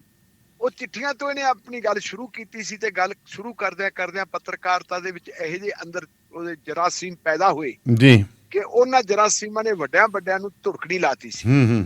ਤੇ ਮੇਰਾ ਖਿਆਲ ਹੈ ਕਿ ਸਭ ਤੋਂ ਜੇ ਦੇਖੀਏ ਭਾਰਤ ਦੇ ਵਿੱਚ ਪਹਿਲਾ ਪੱਤਰਕਾਰ ਰਵੀਸ਼ ਕੁਮਾਰ ਹੀ ਸੀ ਜੀ, ਜਿਹਨੇ ਸਰਕਾਰ ਦੀ ਚਾਕਰੀ ਕਰਨ ਵਾਲੇ ਮੀਡੀਆ ਨੂੰ ਗੋਦੀ ਮੀਡੀਆ ਦਾ ਨਾਂ ਦਿੱਤਾ ਸੀ। ਔਰ ਇਹ ਰਵੀਸ਼ ਕੁਮਾਰ ਹੀ ਸੀ ਜਿਹਨੇ ਲੋਕਾਂ ਨੂੰ ਕਿਹਾ ਸੀ ਕਿ ਜੇ ਭਾਈਚਾਰਕ ਏਕਾ ਬਰਕਰਾਰ ਰੱਖਣਾ ਹੈ ਜੀ, ਕਿਰਪਾ ਕਰਕੇ ਟੈਲੀਵਿਜ਼ਨ ਦੇਖਣੇ ਬੰਦ ਕਰ ਦਿਓ, ਕਿਉਂਕਿ ਟੈਲੀਵਿਜ਼ਨਾਂ ਦੇ ਉੱਤੇ ਲੋਕਾਂ ਦੇ ਮਸਲੇ, ਲੋਕਾਂ ਦੇ ਮੁੱਦੇ ਨਹੀਂ ਉਠਾਏ ਜਾਂਦੇ। ਇੱਥੇ ਹਿੰਦੂ ਸਿੱਖ, ਹਿੰਦੂ ਮੁਸਲਮਾਨ ਵਗੈਰਾ ਵਗੈਰਾ ਕਰਕੇ ਭਾਈਚਾਰਕ ਟਕਰਾਅ ਵਾਲੀਆਂ ਗੱਲਾਂ ਹੁੰਦੀਆਂ। ਤੇ ਇਹ ਰਵੀਸ਼ ਕੁਮਾਰ ਹੀ ਸੀ ਜੀ ਜਿਹਨੇ ਕਮਰਿਆਂ ਦੇ ਵਿੱਚ ਬੈਠ ਕੇ ਸਟੋਰੀਆਂ ਜਿਹੜੀਆਂ ਕਿਹਨੂੰ ਆਪਾਂ ਕਹਾਂਗੇ ਟੇਬਲ ਸਟੋਰੀਆਂ ਕਰਨ ਦੀ ਬਜਾਏ ਆਪਣੇ ਲਾਲ ਰੰਗ ਦਾ ਮਾਈਕ ਚੱਕ ਕੇ ਜਿੱਥੇ ਕਿਤੇ ਲੋਕ ਸੰਘਰਸ਼ ਕਰਦੇ ਹੁੰਦੇ ਸੀ ਤੇ ਸੰਘਰਸ਼ੀ ਲੋਕਾਂ ਦੇ ਵਿੱਚ ਜਾ ਕੇ ਕਵਰੇਜ ਉੱਥੇ ਕਰਦਾ ਹੁੰਦਾ ਸੀ ਜੀ। ਆਪਣੇ ਤੁਹਾਨੂੰ ਪਤਾ ਕਿ ਸਾਡੇ ਮੋਦੀ ਸਾਹਿਬ ਨੇ ਇੱਕ ਵਾਅਦਾ ਕੀਤਾ ਸੀ ਕਿ ਹਰ ਸਾਲ 2 ਕਰੋੜ ਨੌਕਰੀਆਂ ਈਜਾਦ ਕਰਿਆ ਕਰਾਂਗੇ। ਲੇਕਿਨ ਜਿਹੜੇ ਵੱਡੇ ਵੱਡੇ ਇਸ਼ਤਿਹਾਰ ਕੱਢ ਕੇ ਲੋਕਾਂ ਤੋਂ ਅਪਲਾਈ ਕਰਵਾ ਲਿਆ, ਉਹਨਾਂ ਤੋਂ ਪੈਸੇ ਇਕੱਠੇ ਕਰ ਲਏ, ਉਹਨਾਂ ਦੇ ਟੈਸਟ ਵਗੈਰਾ ਕਿਸੇ ਦੇ ਲੈ ਲਏ, ਕਿਸੇ ਦੇ ਨਹੀਂ ਲਏ। ਚਾਹੇ ਉਹ ਬੈਂਕਾਂ ਵਾਲੇ ਸੀ, ਚਾਹੇ ਉਹ ਆਰਮੀ ਵਾਲੇ ਸੀ, ਚਾਹੇ ਉਹ ਪੁਲਿਸ ਵਾਲੇ ਸੀਗੇ। ਜਦੋਂ ਉਹ ਦੇਖਿਆ ਕਿ ਇਹਨਾਂ ਦੀ ਬੁਰੀ ਹਾਲਤ ਹੈ ਜੀ, ਉਸ ਮਾਮਲੇ ਨੂੰ, ਬੇਰੁਜ਼ਗਾਰੀ ਵਾਲੇ ਮਾਮਲੇ ਨੂੰ ਵੀ ਇਹ ਬੜੀ ਪ੍ਰਮੁਖਤਾ ਦੇ ਨਾਲ ਉਠਾਇਆ ਸੀ। ਯੂਨੀਵਰਸਿਟੀਆਂ ਦੇ ਵਿੱਚ ਲੁੱਟ ਕਿਵੇਂ ਹੁੰਦੀ ਹੈ, ਕਾਲਜਾਂ ਸਕੂਲਾਂ ਦੀ ਹਾਲਤ ਕੀ ਹੈ, ਇਹ ਜਿਹੜੀ ਹੈ ਕਵਰੇਜ ਵੀ ਰਵੀਸ਼ ਕੁਮਾਰ ਦੇ ਹਿੱਸੇ ਆਈ ਸੀ। ਆਮ ਜਿਹੜੇ ਵਰਕਰ ਹੈ, ਜਿਹੜੇ ਥੋੜੀਆਂ ਤਨਖਾਹਾਂ ਤੇ ਕੰਮ ਕਰਨ ਵਾਲੇ, ਤੇ ਕਿਹੋ ਜਿਹੇ ਘਰਾਂ 'ਚ ਰਹਿੰਦੇ ਹੈ। ਤੇ ਸਭ ਤੋਂ ਪਹਿਲਾਂ ਗੜਗਾਉਂ ਏਰੀਏ ਦੇ ਵਿੱਚ ਇਹਨਾਂ ਨੇ ਇਸ ਚੀਜ਼ ਨੂੰ ਚੁੱਕਿਆ ਸੀਗਾ। ਹਾਂ, ਝੁੱਗੀ ਝੋਪੜੀਆਂ ਵਾਲੇ 'ਚ ਗਿਆ ਜੀ। ਤੇ ਉਹ ਤੋਂ ਬਾਅਦ ਤੁਸੀਂ ਇਹ ਦੇਖੋ ਰੇਲਵੇ ਦੇ ਕੁਆਟਰਾਂ ਦੀ ਹਾਲਤ ਕੀ ਹੈ, ਕਿਉਂਕਿ ਅੰਗਰੇਜ਼ਾਂ ਦੇ ਜ਼ਮਾਨੇ ਦੇ ਬਣੇ ਹੋਏ ਕੁਆਟਰ ਜਿਹੜੇ ਉਹ ਇਸ ਵੇਲੇ ਖੰਡਰ ਬਣੇ ਪਏ ਆ। ਉਹਨਾਂ ਖੰਡਰਾਤਾਂ ਦੇ ਵਿੱਚ ਰਹਿੰਦੇ ਆ ਲੋਕ। ਤੁਸੀਂ ਜਦੋਂ ਗੁੜਗਾਉਂ ਵਾਲੀ ਗੱਲ ਕਰਦੇ ਹੋ, ਮੇਰੇ ਚੇਤੇ ਆਉਂਦਾ ਵੀ ਇਹ ਪਾਣੀ ਕਿਵੇਂ ਉੱਥੇ ਹੀ ਤੁਹਾਡਾ ਕਿੰਨਾ ਬੁਰਾ ਹਾਲ ਹੁੰਦਾ ਸੀ। ਉਹਨਾਂ ਬਸਤੀਆਂ ਦੇ ਵਿੱਚ ਜਾ ਕੇ ਇਸ ਬੰਦੇ ਨੇ ਕਵਰੇਜ ਕੀਤੀ ਤੇ ਰਵੀਸ਼ ਫੇਰ ਇੱਕ ਰਵੀਸ਼ ਬਣਿਆ ਸੀ ਜੀ। ਉਹ ਤੋਂ ਬਾਅਦ ਰਵੀਸ਼ ਨੇ ਜਦੋਂ ਆ ਕੇ ਉਹ ਨੌਕਰੀਆਂ ਵਾਲੀਆਂ ਗੱਲਾਂ ਕੀਤੀਆਂ, ਸਾਰੀਆਂ ਕੀਤੀਆਂ, ਤੇ ਫਿਰ ਧੜਾ ਲੋਕਾਂ ਨੂੰ ਇਨਸਾਫ ਮਿਲਣਾ ਸ਼ੁਰੂ ਹੋਇਆ। ਤੇ ਫਿਰ ਸਾਡੇ ਪ੍ਰਧਾਨ ਮੰਤਰੀ ਸਾਹਿਬ ਨੇ ਅੱਜ ਤੱਕ ਤੁਹਾਨੂੰ ਪਤਾ ਵੀ ਕਦੇ ਪ੍ਰੈਸ ਕਾਨਫਰੰਸ ਨਹੀਂ ਕੀਤੀ ਜੀ। ਜੇ ਉਹਨਾਂ ਨੇ ਕਦੇ ਮੀਡੀਆ ਨਾਲ ਗੱਲ ਕੀਤੀ ਹੈ ਤਾਂ ਬਿਲਕੁਲ ਉਸੇ ਤਰ੍ਹਾਂ ਤੇ ਕੀਤੀ ਹੈ ਜਿਹੜੀ ਤਰਜ਼ ਅੱਜ ਕੱਲ੍ਹ ਸਰਦਾਰ ਭਗਵੰਤ ਸਿੰਘ ਮਾਨ ਹੋਰਾਂ ਨੇ ਅਪਣਾਈ ਹੋਈ ਹੈ। ਜੇ ਕਿਸੇ ਫੰਕਸ਼ਨ ਦੇ ਵਿੱਚ ਕੋਈ ਮਤਲਬ ਇਕੱਠ ਹੋ ਜੇ ਜੀ, ਉਸ ਫੰਕਸ਼ਨ ਦੇ ਵਿੱਚ ਚਲੇ ਜਾਣ, ਪੱਤਰਕਾਰ ਚਲੇ ਜਾਣ, ਤੇ ਉੱਥੇ ਉਹ ਪੱਤਰਕਾਰ ਕੋਈ ਸਵਾਲ ਕਰ ਲੈਣ ਤਾਂ ਭਾਵੇਂ ਜਵਾਬ ਮਿਲ ਜੇ, ਨਹੀਂ ਤਾਂ ਮਿਲਦਾ ਹੀ ਨਹੀਂ। ਤੇ ਨਹੀਂ ਉਹ ਕਦੇ ਵੀ ਨਹੀਂ ਮਿਲਦਾ ਹੁੰਦਾ। ਬਸ ਉਹਨਾਂ ਦਾ ਇਹੀ ਹੁੰਦਾ ਜੀ, ਆਦਮੀ ਵੀਡੀਓ ਬਣਾਉਂਦੇ ਆ, ਪਾ ਦਿੰਦੇ ਆ, ਤੇ ਉਹੀ ਕੁਛ ਹੈ। ਮੋਦੀ ਸਾਹਿਬ ਦਾ ਕੰਮ ਹੋਰ ਹੈ ਕਿ ਮੋਦੀ ਸਾਹਿਬ ਨੇ ਜਿਹੜਾ ਇੱਕ ਉਹ ਪੱਤਰਕਾਰ ਬੁਲਾਉਣੇ ਆ ਜਿਹੜੇ ਉਹਨਾਂ ਨੂੰ ਆਪ ਹੀ ਸਵਾਲ ਦੱਸਣ ਤੇ ਆਪ ਹੀ ਜਵਾਬ ਦੱਸਣ। ਸਕ੍ਰਿਪਟਡ ਹੋਵੇ ਹੀ ਸਾਰਾ ਕੰਮ। ਸਕ੍ਰਿਪਟ, ਅੰਗਰੇਜ਼ੀ ਜਿਹਨੂੰ ਸਕ੍ਰਿਪਟਡ ਕਹਿ ਦਿੰਦੇ ਤੁਸੀਂ, ਮਤਲਬ ਉਹਦੇ ਚ ਇਹ ਹੈ ਕਿ ਉਹਨਾਂ ਨੇ ਵੀ ਮੋਦੀ ਸਾਹਿਬ ਦੀ ਹੀ ਮਹਿਮਾ ਕਰਨੀ ਹੈ। ਤੇ ਇਹ ਰਵੀਸ਼ ਕੁਮਾਰ ਸੀ ਜਿਹਨੇ ਚੁਣੌਤੀ ਦਿੱਤੀ ਸੀ ਕਿ ਸ਼੍ਰੀਮਾਨ ਮੋਦੀ ਸਾਹਿਬ ਮੈਨੂੰ ਟਾਈਮ ਦੇ ਦਿਓ, ਮੈਂ ਵੀ ਤੁਹਾਨੂੰ ਕੁਝ ਸਵਾਲ ਕਰਨੇ ਆ, ਤੇ ਮੈਂ ਬੜੇ ਸਤਿਕਾਰ ਤੇ ਇੱਜ਼ਤ ਨਾਲ ਤੁਹਾਡੇ ਸਵਾਲ ਕਰੂੰਗਾ ਜੀ। ਹੁਣ ਵੀ ਜਦੋਂ ਰਵੀਸ਼ ਕੁਮਾਰ ਬਿਲਕੁਲ NDTV ਤੋਂ ਲਾਂਭੇ ਹੋ ਗਿਆ, ਉਦੋਂ ਵੀ ਰਵੀਸ਼ ਕੁਮਾਰ ਨੇ ਇੱਕ ਫੰਕਸ਼ਨ ਦੇ ਵਿੱਚ ਕਿਹਾ ਕਿ ਉਹ ਲੋਕ ਗਲਤ ਹੈ ਜਿਹੜੇ ਮੈਨੂੰ ਇਹ ਸਮਝਦੇ ਕਿ ਮੈਂ ਮੋਦੀ ਦਾ ਵਿਰੋਧੀ ਹਾਂ। ਮੈਂ ਇਸ ਪ੍ਰਧਾਨ ਮੰਤਰੀ ਦਾ ਵਿਰੋਧੀ ਨਹੀਂ, ਮੈਂ ਨਰਿੰਦਰ ਮੋਦੀ ਦਾ ਜਾਤੀ ਵਿਰੋਧੀ ਨਹੀਂ, ਮੈਂ ਪ੍ਰਧਾਨ ਮੰਤਰੀ ਤੋਂ ਸਵਾਲ ਪੁੱਛਦਾ। ਸਵਾਲ ਪੁੱਛਣਾ ਹਰ ਨਾਗਰਿਕ ਦਾ ਫਰਜ਼ ਹੈ, ਹਰ ਪੱਤਰਕਾਰ ਦਾ ਫਰਜ਼ ਹੈ। ਇਹ ਗੱਲ ਉਹਨੇ ਕਹੀ ਜੀ। ਹੁਣ ਇਹ ਵੀ ਉਹਨੂੰ ਛੱਡਣਾ ਕਿਉਂ ਪੈ ਗਿਆ? ਅਸਲ ਦੇ ਵਿੱਚ ਸੇਹ ਦਾ ਤਕੜਾ ਜਿਵੇਂ ਹੁੰਦਾ ਨਾ, ਰਵੀਸ਼ ਕੁਮਾਰ ਅੱਖਾਂ 'ਚ ਇਉਂ ਰੜਕਦਾ ਸੀ ਕਾਰਪੋਰੇਟ ਘਰਾਣਿਆਂ ਦੇ। ਕਾਰਪੋਰੇਟ ਘਰਾਣਿਆਂ ਨੂੰ ਜਿਹੜੇ ਲੋਕ ਪ੍ਰੋਟੈਕਟ ਕਰਦੇ ਆ ਉਹ ਸਿਆਸਤਦਾਨ ਜਿਹੜੇ ਉਹਨਾਂ ਨੂੰ ਸਰਪ੍ਰਸਤੀ ਦਿੰਦੇ ਆ। ਫਿਰ ਉਹਨਾਂ ਨੂੰ ਸਿਆਸਤਦਾਨਾਂ ਨੂੰ, ਕਿਉਂਕਿ ਰਵੀਸ਼ ਕੁਮਾਰ ਕਟਹਿਰੇ 'ਚ ਖੜਾ ਕਰਦਾ ਸੀ, ਸਵਾਲ ਪੁੱਛਦਾ ਸੀ ਜੀ, ਔਰ ਉਹਨਾਂ ਸਵਾਲਾਂ ਦਾ ਜਵਾਬ ਕਿਸੇ ਨੇ ਦੇਣਾ ਨਹੀਂ ਸੀ, ਲੇਕਿਨ ਉਹ ਲੋਕਾਂ ਦੀ ਮਾਨਸਿਕਤਾ ਦੇ ਉੱਤੇ ਅਸਰ ਕਰਦੇ ਸੀ। ਉਦੋਂ ਤੋਂ ਹੀ ਬੜੇ ਕੋਸ਼ਿਸ਼ਾਂ ਕੀਤੀਆਂ, ਬੜੇ ਯਤਨ ਕੀਤੇ ਕਿ NDTV ਦੀ ਮੈਨੇਜਮੈਂਟ ਨੂੰ ਜਿਹੜਾ ਹੈਗਾ ਜਰਕਾਇਆ ਜਾਵੇ। ਕਦੇ ED ਦੇ ਛਾਪੇ, ਕਦੇ ਇਨਕਮ ਟੈਕਸ ਦੇ ਛਾਪੇ, ਕਦੇ ਕੋਈ ਪਰਚਾ, ਕਦੇ ਕੋਈ ਪਰਚਾ, ਪਰ ਇਹਦੇ ਬਾਵਜੂਦ ਵੀ ਅਰਾਧਿਕਾ ਰਾਏ ਤੇ ਪ੍ਰਾਣ ਰਾਏ ਜਿਹੜੇ ਹੈਗੇ ਆ ਉਹ ਡਟੇ ਰਹੇ ਜੀ। ਹੁਣ ਉਹਨਾਂ ਨੇ ਕਈ ਵਾਰੀ ਬੰਦੇ ਨੇ ਜਦੋਂ ਆਪਣਾ ਕਾਰੋਬਾਰ ਵਧਾਉਣਾ ਹੁੰਦਾ ਹੈ, ਉਦੋਂ ਇਹ ਹੁੰਦਾ ਕਿ ਜੀ ਚਲੋ ਆਪਾਂ ਕਰਜ਼ਾ ਲੈ ਲਈਏ, ਇਹਨੂੰ ਹੋਰ ਵਧਾਈਏ। ਮੈਨੂੰ ਤੁਹਾਡੇ ਤੋਂ ਪਤਾ ਲੱਗਿਆ ਸੀ NDTV ਜਿਹੜਾ ਹੈ ਤਾਂ ਨਵੀਂ ਦਿੱਲੀ ਦਾ ਹੀ ਇੱਕ TV ਚੈਨਲ ਸੀਗਾ। ਨਿਊ ਦਿੱਲੀ ਟੈਲੀਵਿਜ਼ਨ ਕਿਹਾ ਜਾਂਦਾ ਸੀਗਾ ਜੀ ਇਹਨੂੰ। ਇਹਨਾਂ ਨੇ ਸਟਾਰ ਨਾਲ ਪਹਿਲਾਂ ਇਹ BBC ਨਾਲ ਇਹਦਾ ਸੀਗਾ ਜੀ। ਇਹ DD ਮੈਟਰੋ ਹੁੰਦਾ ਸੀ, ਉਹਦੇ ਵਿੱਚ 10 ਮਿੰਟਾਂ ਦਾ ਪ੍ਰੋਗਰਾਮ ਕਰਦੇ ਸੀਗੇ। ਉਦੋਂ ਹੀ ਉੱਥੋਂ ਹੀ ਆਜ ਤੱਕ ਦਾ ਆਗਾਜ਼ ਹੋਇਆ। 10 ਮਿੰਟਾਂ ਦਾ ਆਜ ਤੱਕ ਕਰਦਾ ਸੀ, 10 ਮਿੰਟਾਂ ਦਾ ਹੀ NDTV ਕਰਦਾ ਸੀ। ਫਿਰ ਅੱਧਾ ਘੰਟਾ ਹੋਣ ਲੱਗਿਆ। ਨਲਨੀ ਸਿੰਘ ਨਾਲ ਮੈਂ ਕੰਮ ਕੀਤਾ ਸੀ, 10 ਮਿੰਟਾਂ ਤੋਂ ਸ਼ੁਰੂ ਕੀਤਾ ਸੀ DD ਮੈਟਰੋ ਤੇ, ਫਿਰ ਅੱਧੇ ਘੰਟੇ ਤੱਕ ਪੁੱਜਦੇ ਹੋਏ DD ਨਿਊਜ਼ ਤੱਕ ਗਏ ਸੀਗੇ। ਫਿਰ ਉਸ ਤੋਂ ਬਾਅਦ ਮੇਰੀ ਮੇਨ ਸਟ੍ਰੀਮ ਮੀਡੀਆ ਦੇ ਵਿੱਚ ਆਗਾਜ਼ ਹੋਇਆ ਜੀ। ਸੋ ਮੈਨੂੰ ਬਿਲਕੁਲ ਜੀ ਇਹਨਾਂ ਨੇ ਕਿਹਾ ਕਿ ਇਹਦਾ ਹੋਰ ਵਿਸਥਾਰ ਕਰੀਏ, ਤੇ ਇਹਨਾਂ ਨੇ ਇੱਕ ਕੰਪਨੀ ਤੋਂ ਕਰਜ਼ਾ ਲੈ ਲਿਆ। ਉਹ ਕੰਪਨੀ ਸੀ ਅੰਬਾਨੀਆਂ ਦੀ। ਜੀ ਜੀ। ਅੰਬਾਨੀ ਤੇ ਅਦਾਨੀ ਭਾਵੇਂ ਕਾਰੋਬਾਰ ਦੇ ਵਿੱਚ ਇੱਕ ਦੂਜੇ ਦੇ ਵਿਰੋਧੀ ਹੈ, ਲੇਕਿਨ ਆਪਣੇ ਸਿਆਸੀ ਸਰਪ੍ਰਸਤੀ ਦਾ ਦੋਨੇ ਤਾਬੇਦਾਰ ਹਨ। ਬਿਲਕੁਲ ਬਿਲਕੁਲ ਬਿਲਕੁਲ। ਤਾਂ ਫਿਰ ਜਿਹੜੀ ਹੈਗੀ ਹੈ, ਜਿਵੇਂ ਕਾਰਪੋਰੇਟ ਘਰਾਣੇ ਕਰਦੇ ਹੁੰਦੇ ਹੈ, ਫਿਰ ਇਹ ਕੀਤਾ ਕਿ ਜੀ ਅਸੀਂ ਆ ਜਿਹੜਾ ਹੈਗਾ ਕਰਜ਼ਾ ਲਿਆ ਤੇ ਆ ਜਿਹੜਾ ਨੇ ਸਾਡੇ ਤੋਂ NDTV ਵਾਲਿਆਂ ਨੇ, ਤੇ ਉਹਦੇ ਮੁਤਾਬਕ ਜਿਹੜਾ ਹੈਗਾ ਜੇ ਤੁਸੀਂ ਇਸ ਕਰਜ਼ੇ ਦੇ ਮਾਲਕ ਬਣ ਜਾਓ ਤਾਂ ਤੁਸੀਂ ਇਹਨੂੰ ਐਕਵਾਇਰ ਕਰ ਸਕਦੇ ਹੋ। ਬਿਲਕੁਲ। ਉਹਨਾਂ ਨੇ ਉਹ ਕੰਪਨੀ ਖਰੀਦ ਲਈ ਅਦਾਨੀਆਂ ਨੇ। ਉਹ ਖਰੀਦ ਕੇ ਤੇ ਉਸ ਕੰਪਨੀ ਦੀ ਖਰੀਦਦਾਰੀ ਦੇ ਨਾਲ ਦੀ ਨਾਲ ਹੀ ਜਿਹੜਾ ਹੈਗਾ ਜੀ ਉਹ ਜਿਹੜੇ ਉਸ ਕਰਜ਼ੇ ਦੇ ਇਵਜ ਦੇ ਵਿੱਚ ਇਹਦਾ ਇੱਕ ਹਿੱਸਾ ਉਹਨਾਂ ਨੇ ਐਕਵਾਇਰ ਕਰ ਲਿਆ। ਐਕਵਾਇਰ ਕਰਨ ਤੋਂ ਬਾਅਦ ਜਦੋਂ ਕਾਫੀ ਹੱਦ ਤੰਗ ਕਰ ਦਿੱਤਾ, ਫਿਰ ਜਿਹੜੇ ਦੋਨੋਂ ਮੀਆਂ ਬੀਬੀ ਸਿਰਾਧਕਾਰ ਆਏ ਤੇ ਪ੍ਰਾਣ ਰਾਏ, ਉਹਨਾਂ ਦੋਨਾਂ ਨੂੰ ਅਸਤੀਫੇ ਦੇਣੇ ਪੈ ਗਏ ਤੇ ਨਾਲ ਦੀ ਨਾਲ ਹੀ ਫਿਰ ਅਗਲੇ ਦਿਨ ਅਸਤੀਫਾ ਜਿਹੜਾ ਉਹ ਇਹਨੇ ਦੇ ਦਿੱਤਾ ਹੈ, ਰਵੀਸ਼ ਕੁਮਾਰ ਨੇ ਜੀ। ਲੇਕਿਨ ਰਵੀਸ਼ ਕੁਮਾਰ ਦੀ ਇੱਕ ਚਰਚਾ ਚੱਲ ਰਹੀ ਹੈ ਲੋਕਾਂ ਦੇ ਵਿੱਚ, ਜਿਵੇਂ ਉਹਨੇ ਪਰਨੋ ਰਾਏ ਪਿੱਛੇ ਰਹਿ ਗਿਆ, ਰਵੀਸ਼ ਕੁਮਾਰ ਅੱਗੇ ਆ ਗਿਆ, ਕਿਉਂਕਿ ਪਰਨੋ ਰਾਏ ਜਿਹੜਾ ਮੇਨ ਸਕਰੀਨ ਤੋਂ ਲਾਂਭੇ ਕੀਤੇ ਨੂੰ ਵੀ 5-6 ਸਾਲ ਹੋ ਗਏ ਨੇ ਜੀ। ਹਾਂਜੀ ਹਾਂਜੀ। ਹੁਣ ਹੋਇਆ ਕਿ ਹੁਣ ਲੋਕ ਕੀ ਕਰਦੇ ਆ ਕਿ ਤੁਸੀਂ ਸਭ ਕੁਝ ਖਰੀਦ ਸਕਦੇ ਹੋ, ਲੇਕਿਨ ਕਿਸੇ ਬੰਦੇ ਦੀ ਜ਼ਮੀਰ ਨਹੀਂ ਖਰੀਦ ਸਕਦੇ। ਤੁਸੀਂ ਢਾਂਚਾ ਖਰੀਦ ਲਿਆ, NDTV ਖਰੀਦ ਲਿਆ, ਲੇਕਿਨ ਰਵੀਸ਼ ਨੂੰ ਨਹੀਂ ਖਰੀਦਿਆ ਜਾ ਸਕਦਾ। ਤੇ ਤੁਸੀਂ ਦੱਸਿਆ ਕਿ ਮਿਲੀਅਨਸ ਦੇ ਵਿੱਚ ਜਿਹੜੇ ਹੈਗੇ ਆ ਉਹਦੇ ਫਾਲੋਅਰ ਜਿਹੜੇ ਆਉਗੇ ਆ, ਉਹਦੇ ਨਾਲ ਜੁੜ ਗਏ, ਉਹਦੇ YouTube ਦੇ ਨਾਲ ਜੇ ਲੋਕ ਇੰਨੇ ਜੁੜ ਗਏ ਆ, ਤੇ ਮੇਰੇ ਖਿਆਲ ਮੁਤਾਬਕ ਰਵੀਸ਼ ਕੁਮਾਰ ਹੋਰ ਤਕੜਾ ਹੋ ਕੇ ਨਿਕਲੂਗਾ। ਔਰ ਜਿਹੜੀ ਸਾਡੀ ਭਾਰਤ ਦੀ ਜਿਹੜੀ ਅਸੀਂ ਕਹਾਂਗੇ ਦੂਜੀ ਜਿਹੜੀ ਆਜ਼ਾਦੀ ਦੀ ਲੜਾਈ ਹੈ, ਕਾਰਪੋਰੇਟ ਜੰਗ, ਜਿਵੇਂ ਕਿਸਾਨਾਂ ਨੇ ਵੀ ਕਿਹਾ ਸੀਗਾ, ਹਾਂਜੀ, ਜਿਵੇਂ ਉਹ ਕਾਰਪੋਰੇਟਾਂ ਤੋਂ ਜਿਹੜੀ ਮੁਕਤੀ ਦੀ ਜੰਗ ਹੈ, ਉਸ ਜੰਗ ਦੀ ਸ਼ੁਰੂਆਤ ਵਾਸਤੇ ਜਿਹੜਾ ਸਭ ਤੋਂ ਵੱਡਾ ਸਾਧਨ ਬਣੂਗਾ ਉਹ ਸ਼ਾਇਦ ਰਵੀਸ਼ ਕੁਮਾਰ ਦਾ YouTube ਚੈਨਲ ਹੀ ਬਣੇ।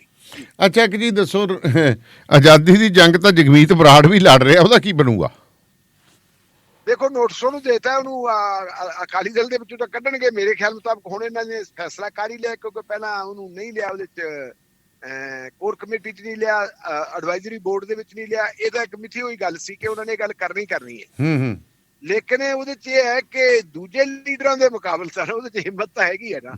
ਉਹ ਇਕੱਠੇ ਕੁੱਠੇ ਕਰ ਲੈਂਦਾ, ਚਾਹੇ ਕੋਈ ਭੱਜ ਜੇ, ਚਾਹੇ ਖੜ ਜੇ, 2-4 ਜਿੰਨੇ ਵੀ ਇਕੱਠੇ ਹੋ ਗਏ ਜੀ। ਕਿਉਂਕਿ ਜਗੀਰ ਕੌਰ ਵਾਲਾ ਮਾਮਲਾ ਜਿਹੜਾ ਸੀ, ਜਗੀਰ ਕੌਰ ਭਾਵੇਂ ਪ੍ਰਧਾਨਗੀ ਦੀ ਚੋਣ ਤਾਂ ਹਾਰ ਗਈ ਹੈ, ਲੇਕਿਨ ਉਹ ਇੱਕ ਸੈਂਟਰ ਦੇ ਰੂਪ ਦੇ ਵਿੱਚ ਉੱਭਰ ਆਈ ਹੈ ਜੀ। ਤੁਸੀਂ ਦੇਖੋ, ਕੁਝ ਦਿਨ ਪਹਿਲਾਂ ਉਹ ਪਟਿਆਲੇ ਆ ਕੇ ਗਈ ਸੀ, ਔਰ ਪਟਿਆਲੇ ਕਾਫੀ ਅਕਾਲੀ ਲੀਡਰ ਉਹਦੇ ਆਲੇ ਦੁਆਲੇ ਇਕੱਠੇ ਹੋਏ ਸੀ। ਹੁਣ ਮੈਨੂੰ ਇਹ ਪਤਾ ਲੱਗਿਆ ਕਿ ਜਿਹੜੀ ਜਗਮੀਤ ਬਰਾੜ ਹੋਰਾਂ ਨੇ ਤੇ ਉਹਨਾਂ ਦੇ ਗਰੁੱਪ ਨੇ ਮੀਟਿੰਗ ਰੱਖੀ ਹੈ ਆਪਣੀ, ਉਹ ਅਕਾਲੀ ਏਕਤਾ ਕਮੇਟੀ ਵਾਲੀ ਜੀ। ਉਹ ਮੀਟਿੰਗ ਜਿਹੜੀ ਹੈ ਉਹ ਵੀ ਭੁਲਾਥੀ ਰੱਖੀ ਹੋਈ ਹੈ। ਪੋਸੀਬਿਲਿਟੀ ਹੈ ਵੀ ਉਹ ਜਗੀਰ ਕੌਰ ਦੇ ਉਹਦੇ ਤੇ ਰੱਖੀ ਹੋਵੇ। ਔਰ ਇਹ ਤੋਂ ਬਾਅਦ ਅੱਗੇ ਉਹਨਾਂ ਨੇ 3 ਰੈਲੀਆਂ ਕਰਨ ਦਾ ਪ੍ਰੋਗਰਾਮ ਬਣਾਇਆ ਹੈ, ਮਾਝਾ, ਮਾਲਵਾ ਤੇ ਦੁਆਬਾ। ਉਹ ਮਾਝੇ, ਮਾਲਵੇ ਤੇ ਦੁਆਬੇ ਦੀਆਂ ਰੈਲੀਆਂ ਨੂੰ ਕਿੰਨਾ ਕੁ ਰਿਸਪੌਂਸ ਮਿਲਦਾ ਹੈ, ਉਹ ਤੋਂ ਬਾਅਦ ਆਪਾਂ ਕਹਿ ਸਕਦੇ ਹਾਂ ਗੱਲ। ਪਰ ਦੋ ਗੱਲ ਹੈ ਕਿ ਦੁਖਦੀ ਰਾਗੋ ਨੇ ਬਹੁਤ ਕਲਲੀ ਛੇੜਤੀ ਸਰਦਾਰ ਸੁਖਬੀਰ ਸਿੰਘ ਬਾਦਲ ਦੀ ਜੀ। ਹਰਚਰਨ ਸਿੰਘ ਬੈਂਸ ਨੂੰ ਆਪਣੀ ਕਮੇਟੀ 'ਚ ਲੈਣਾ ਤਾਂ ਕੋਈ ਬਹੁਤੀ ਵੱਡੀ ਗੱਲ ਨਹੀਂ, ਲੇਕਿਨ ਆਦੇਸ਼ ਪ੍ਰਤਾਪ ਸਿੰਘ ਨੂੰ ਲੈ ਲਿਆ ਕਮੇਟੀ 'ਚ ਲੈ ਕੇ ਉਹ ਇੱਕ ਸੇਧਾ ਤਕਲਾ ਜ਼ਰੂਰ ਕੱਢਤਾ ਬਾਦਲਾਂ ਦੇ ਵਿਹੜੇ 'ਚ। ਜੀ। ਸੋ ਬਿਲਕੁਲ ਇੱਕ ਤਕੜਾ ਸੇਧ ਦਾ ਤਾਂ ਗੱਡਤਾ। ਹੁਣ ਦੇਖੋ, ਪਰ ਰਿਲਾਇਬਲ ਇਹ ਕਿੰਨਾ ਕਹੇ ਵੀ ਗੱਲ ਹੈ ਨਾ, ਕਿਉਂਕਿ ਇਹਨੂੰ ਵੀ ਇਹੀ ਮੰਨਿਆ ਜਾਂਦਾ ਵੀ ਉਹ ਸੁੱਠ ਵਰਗਾ ਜਿਹੜੇ ਛੱਪਰ 'ਚ ਵੜ ਗਿਆ ਨੂੰ ਤੀਲਾ ਕਰ ਦਿੰਦਾ। ਤੇ ਰਹਿਣ ਤਾਂ ਦੂਜੇ ਨੇ ਵੀ ਨਹੀਂ ਦਿੱਤਾ, ਉਹਦੇ ਪ੍ਰਧਾਨ ਨੇ ਵੀ। ਉਸ ਛੱਪਰ 'ਚ ਵੀ ਘਿਰਿਆ ਗਿਆ, ਉੱਥੇ ਤੀਲੇ 3 ਹੀ ਰਹਿ ਗਏ। ਬਿਲਕੁਲ। ਠੀਕ ਹੈ। ਚੌਥਾ, ਜੇ ਉਹ ਕਹਿੰਦੇ ਹੁੰਦੇ ਕਿਸੇ ਦਾ ਸੰਸਕਾਰ ਕਰਨ ਜਾਣਾ ਹੋਵੇ ਤਾਂ 4 ਬੰਦੇ ਚਾਹੀਦੇ ਹੁੰਦੇ ਨਾ। ਹੁਣ ਕਈ ਵਾਰ ਕੀ ਕਹੀਏ ਆਪਾਂ, ਇੱਥੇ ਹੀ ਛੱਡ ਦਿੰਦੇ ਆ ਜੀ। ਹਾਂਜੀ।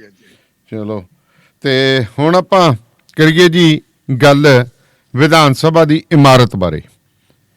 ਉਹ ਵੱਖਰੀ ਇਮਾਰਤ ਦਾ ਜਿਹੜਾ ਹੈਗਾ ਚਰਚਾ ਛਿੜ ਰਹੀ ਹੈ, ਤੇ ਇਹਦੇ ਉੱਤੇ ਗਵਰਨਰ ਸਾਹਿਬ ਨੇ ਆਪਣੀ ਟਿੱਪਣੀ ਕੀਤੀ ਹੈ ਜੀ। ਮੇਰਾ ਖਿਆਲ ਹੈ ਜੀ ਇਹ ਗਵਰਨਰ ਸਾਹਿਬ ਨੇ ਟਿੱਪਣੀ ਨਹੀਂ ਕੀਤੀ, ਇਹ ਦਿੱਲੀ ਵਾਲਿਆਂ ਦਾ ਜਿਹੜਾ ਹੈਗਾ ਕੀ ਕਹਿੰਦੇ ਹਿਰਦੇ ਪਰਿਵਰਤਨ ਹੋ ਗਿਆ। ਅੱਛਾ ਜੀ। ਕਿਉਂਕਿ ਇਹ ਪਿਛਲੇ ਦਿਨਾਂ ਦੇ ਵਿੱਚ ਹਰਿਆਣਾ ਵਿਧਾਨ ਸਭਾ ਦੇ ਸਪੀਕਰ ਸਾਹਿਬ ਜਦੋਂ ਜਾ ਗਏ ਆ ਸਾਡੇ ਗਵਰਨਰ ਸਾਹਿਬ ਦੇ ਕੋਲੇ, ਗਵਰਨਰ ਸਾਹਿਬ ਚੰਡੀਗੜ੍ਹ ਦੇ ਪ੍ਰਸ਼ਾਸਕ ਵੀ ਆਏ, ਕਰਜੀ ਦੇ ਆਏ ਸੀ ਕਿ ਜੀ ਸਾਨੂੰ ਜਿੱਥੇ ਅਕਾਲੀ ਦਲ ਦਾ ਦਫ਼ਤਰ ਆ ਉਹਦੇ ਨਾਲ ਪਰਲੇ ਪਾਸੇ 10 ਕਿੱਲੇ ਜ਼ਮੀਨ ਦੇ ਦਿਓ ਤੇ ਸਾਥੋਂ 10 ਕਿੱਲੇ ਜ਼ਮੀਨ ਲੈ ਲਓ ਤੇ ਆਪਾਂ ਨੂੰ ਇੱਥੇ ਆਪਣੀ ਵਿਧਾਨ ਸਭਾ ਬਣਾਉਣੀ ਹੈ। ਅੱਛਾ ਜੀ। ਉਹਦਾ ਜਿੰਨਾ ਵਿਰੋਧ ਹੋਣਾ ਚਾਹੀਦਾ ਸੀ ਪੰਜਾਬ ਦੀ ਪੋਲੀਟੀਕਲ ਜਿਹੜੀਆਂ ਹੈਗੀਆਂ ਪਾਰਟੀਆਂ ਵੱਲੋਂ ਉਹਨਾਂ ਨਹੀਂ ਹੋਇਆ, ਲੇਕਿਨ ਆਮ ਲੋਕਾਂ ਨੇ ਸੋਸ਼ਲ ਮੀਡੀਆ ਤੇ ਬਹੁਤ ਕੀਤਾ ਸੀ ਤੇ ਪੋਲੀਟੀਕਲ ਪਾਰਟੀਆਂ ਫਿਰ ਬੋਲਣ ਲੱਗੀਆਂ ਸੀ। ਚਲੋ, ਉਹ ਗੱਲਬਾਤ ਹੋਈ। ਤੇ ਹੁਣ ਕਿਉਂਕਿ 2024 ਦੀ ਇਲੈਕਸ਼ਨ ਆ ਗਈ, ਇਹ ਤੋਂ ਪਹਿਲਾਂ ਆਪਾਂ ਦੇਖੀਏ ਤਾਂ ਜਿਹੜੀ ਇਹਦੀ ਬੁਨਿਆਦ ਰੱਖਤੀ ਸੀ, ਇਹ ਬੁਨਿਆਦ ਜਿਹੜੀ ਇੱਕ ਮੀਟਿੰਗ ਹੋਈ ਸੀ ਨਾ ਅਮਿਤ ਸ਼ਾਹ ਦੀ ਪ੍ਰਧਾਨਗੀ 'ਚ ਜੀ। ਉੱਥੇ ਮਨੋਹਰ ਲਾਲ ਖੱਟਰ ਨੇ ਕਿਹਾ ਸੀ ਜੀ ਸਾਨੂੰ ਵਿਧਾਨ ਸਭਾ ਵਾਸਤੇ ਜ਼ਮੀਨ ਦੇ ਦਿਓ। ਉਹਨੇ ਕਿਹਾ ਹਾਂਜੀ, ਤੁਹਾਡਾ ਤਾਂ ਹੱਕ ਬਣਦਾ, ਤੁਹਾਡਾ ਰਾਈਟ ਬਣਦਾ। ਉਹਦੇ ਤੋਂ ਬੁਨਿਆਦ ਰੱਖੀ ਗਈ ਸੀ ਜੀ।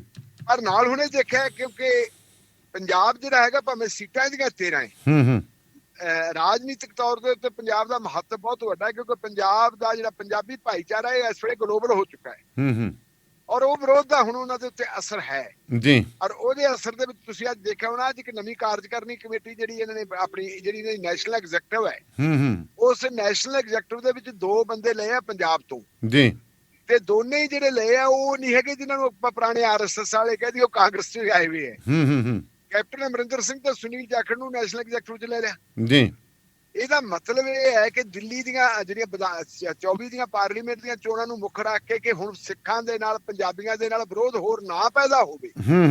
ਇਹ ਬਿਆਨ ਜਿਹੜਾ ਹੈਗਾ ਕਿਤੇ ਕਿਸੇ ਨੇ ਪੁੱਛਿਆ ਨਹੀਂ, ਦੱਸਿਆ ਨਹੀਂ ਕਿ ਨਾ ਗਵਰਨਰ ਸਾਹਿਬ ਮਿਲੇ ਆ ਕਿਸੇ ਨੂੰ ਪੱਤਰਕਾਰਾਂ ਨੂੰ, ਉਹਨਾਂ ਨੇ ਬਿਆਨ ਜਾਰੀ ਕੀਤਾ ਹੈ ਕਿ ਇੱਕ ਤਰਫਾ ਤੌਰ ਦੇ ਉੱਤੇ ਬਿਲਕੁਲ ਨਹੀਂ ਅਸੀਂ ਕਰਦੇ। ਇਹ ਮਾਮਲਾ ਜਿਹੜਾ ਹੈਗਾ ਇਹ ਵਿਚਾਰਨ ਵਾਲਾ ਹੈ ਜੀ ਔਰ ਧਿਰਾਂ ਨੂੰ ਬੈਠ ਕੇ ਆਪਸ ਵਿੱਚ ਇਕੱਠਿਆਂ ਹੋ ਕੇ ਇਹਦੇ ਤੇ ਵਿਚਾਰ ਵਟਾਂਦਰਾ ਕਰਨਾ ਚਾਹੀਦਾ। ਨਹੀਂ ਜੀ ਅਸੀਂ ਨਹੀਂ ਹੈ ਕਿਸੇ ਨੂੰ ਜ਼ਮੀਨ ਦੇਣ ਬਾਰੇ ਹਜੇ ਨਹੀਂ ਸੋਚ ਰਹੇ। ਜ਼ਮੀਨ ਦੇਣ ਬਾਰੇ ਨਾ ਸੋਚਣਾ ਇੱਕ ਅਫੀਸ਼ੀਅਲ ਬਿਆਨ ਆਉਣਾ ਗਵਰਨਰ ਦਾ, ਇਹ ਤੋਂ ਤੇ ਲੱਗਦਾ ਕਿ ਉਹ ਅਸਲ ਦੇ ਵਿੱਚ ਦਿੱਲੀ ਵਾਲਿਆਂ ਦੇ ਗਵਰਨਰ ਕੀ ਹੁੰਦਾ ਜੀ, ਗਵਰਨਰ ਨੂੰ ਤਾਂ ਆਪਾਂ ਇਹੀ ਕਹਿੰਦੇ ਹੁੰਦੇ ਆ ਨਾ ਵੀ ਰਬੜ ਸਟੈਂਪ ਹੀ ਕਹਿੰਦੇ, ਦਿੱਲੀ ਵਾਲਿਆਂ ਦੀ ਰਬੜ ਸਟੈਂਪ ਹੈ ਤੇ ਇਹਨਾਂ ਨੂੰ ਇਸਤੇਮਾਲ ਕਰਨਾ ਹੁੰਦਾ ਹੈ। ਹੁਣ ਦਿੱਲੀ ਉਹਨਾਂ ਨੇ ਨਾਲ ਦੀ ਨਾਲੇ ਕਹਿਤਾ ਵੀ ਨਾ ਭਾਈ ਹੁਣ ਤੁਸੀਂ ਰਹਿਣ ਦਿਓ ਜੀ। ਸਾਡੇ ਸਿਆਸਤਦਾਨਾਂ ਦੇ ਵਿੱਚ ਦਮ ਹੁੰਦਾ ਤਾਂ ਫਿਰ ਸਾਡੇ ਕੋਲ ਸਾਰੀ ਰਾਜਧਾਨੀ ਹੁਣ ਨੂੰ ਆਈ ਹੁੰਦੀ। ਬਿਲਕੁਲ ਬਿਲਕੁਲ ਉਹੀ ਤਾਂ ਗੱਲ ਹੈ। ਤੁਸੀਂ ਇਹਦੇ 'ਚ ਇਹ ਦਮ ਜਿਹੜਾ ਪੰਜਾਬ ਦੇ ਸਿਆਸਤਦਾਨਾਂ ਦਾ ਉਹ ਸਾਡੇ ਤਾਇਆ ਜੀ ਭਗਵਾਨ ਸਿੰਘ ਦਾਨੇਵਾਲੀਏ ਨੇ ਕਿਤਾਬ ਲਿਖੀ ਸੀ, ਉਹ ਉਪਲਬਧ ਨਹੀਂ ਹੈਗੀ ਵੈਸੇ, ਜੇ ਕਿਸੇ ਕੋਲ ਪਈ ਹੋਈ ਤਾਂ ਪੜ੍ਹ ਦਿਓ, 20ਵੀਂ ਸਦੀ ਦਾ ਪੰਜਾਬ। ਉਹਦੇ ਵਿੱਚ ਇਹਨਾਂ ਨੇ ਬਹੁਤ ਕੁਝ ਲਿਖਿਆ ਵੀ ਕਿਵੇਂ ਸ਼ੰਭੂ ਬਾਰਡਰ ਨਿਕਲਦੇ ਆ ਤੇ ਸਮੁੰਦਰੀ ਹਾਲ ਚੋਂ ਕਿਵੇਂ ਤੁਰਦੇ ਤੇ ਸ਼ੰਭੂ ਬਾਰਡਰ ਨਿਕਲਦੇ ਆ ਕੀ ਹਾਲਾਤ ਹੋ ਜਾਂਦੇ ਆ। ਬਿਲਕੁਲ ਜੀ। ਸੋ ਸ਼ੁਕਰੀਆ ਢਿੱਲੋਂ ਸਾਹਿਬ, ਬਹੁਤ ਬਹੁਤ ਮਿਹਰਬਾਨੀ, ਧੰਨਵਾਦ। ਸੋ ਇਹ ਸਨ ਸਰਦਾਰ ਬਖਤੌਰ ਸਿੰਘ ਢਿੱਲੋਂ ਹੋਰੀ ਤੇ ਪ੍ਰੋਗਰਾਮ ਸ਼ਮਾਦਾਨ ਨੂੰ ਇੱਥੇ ਹੀ ਸਮਾਪਤ ਕਰਨ ਦੀ ਤੁਹਾਡੇ ਤੋਂ ਆਗਿਆ ਲੈਂਦੇ ਹਾਂ ਜੀ। ਸੋ ਜੁੜੇ ਰਹੋ ਰੇਡੀਓ ਪੰਜਾਬ ਟੂਡੇ ਦੇ ਨਾਲ।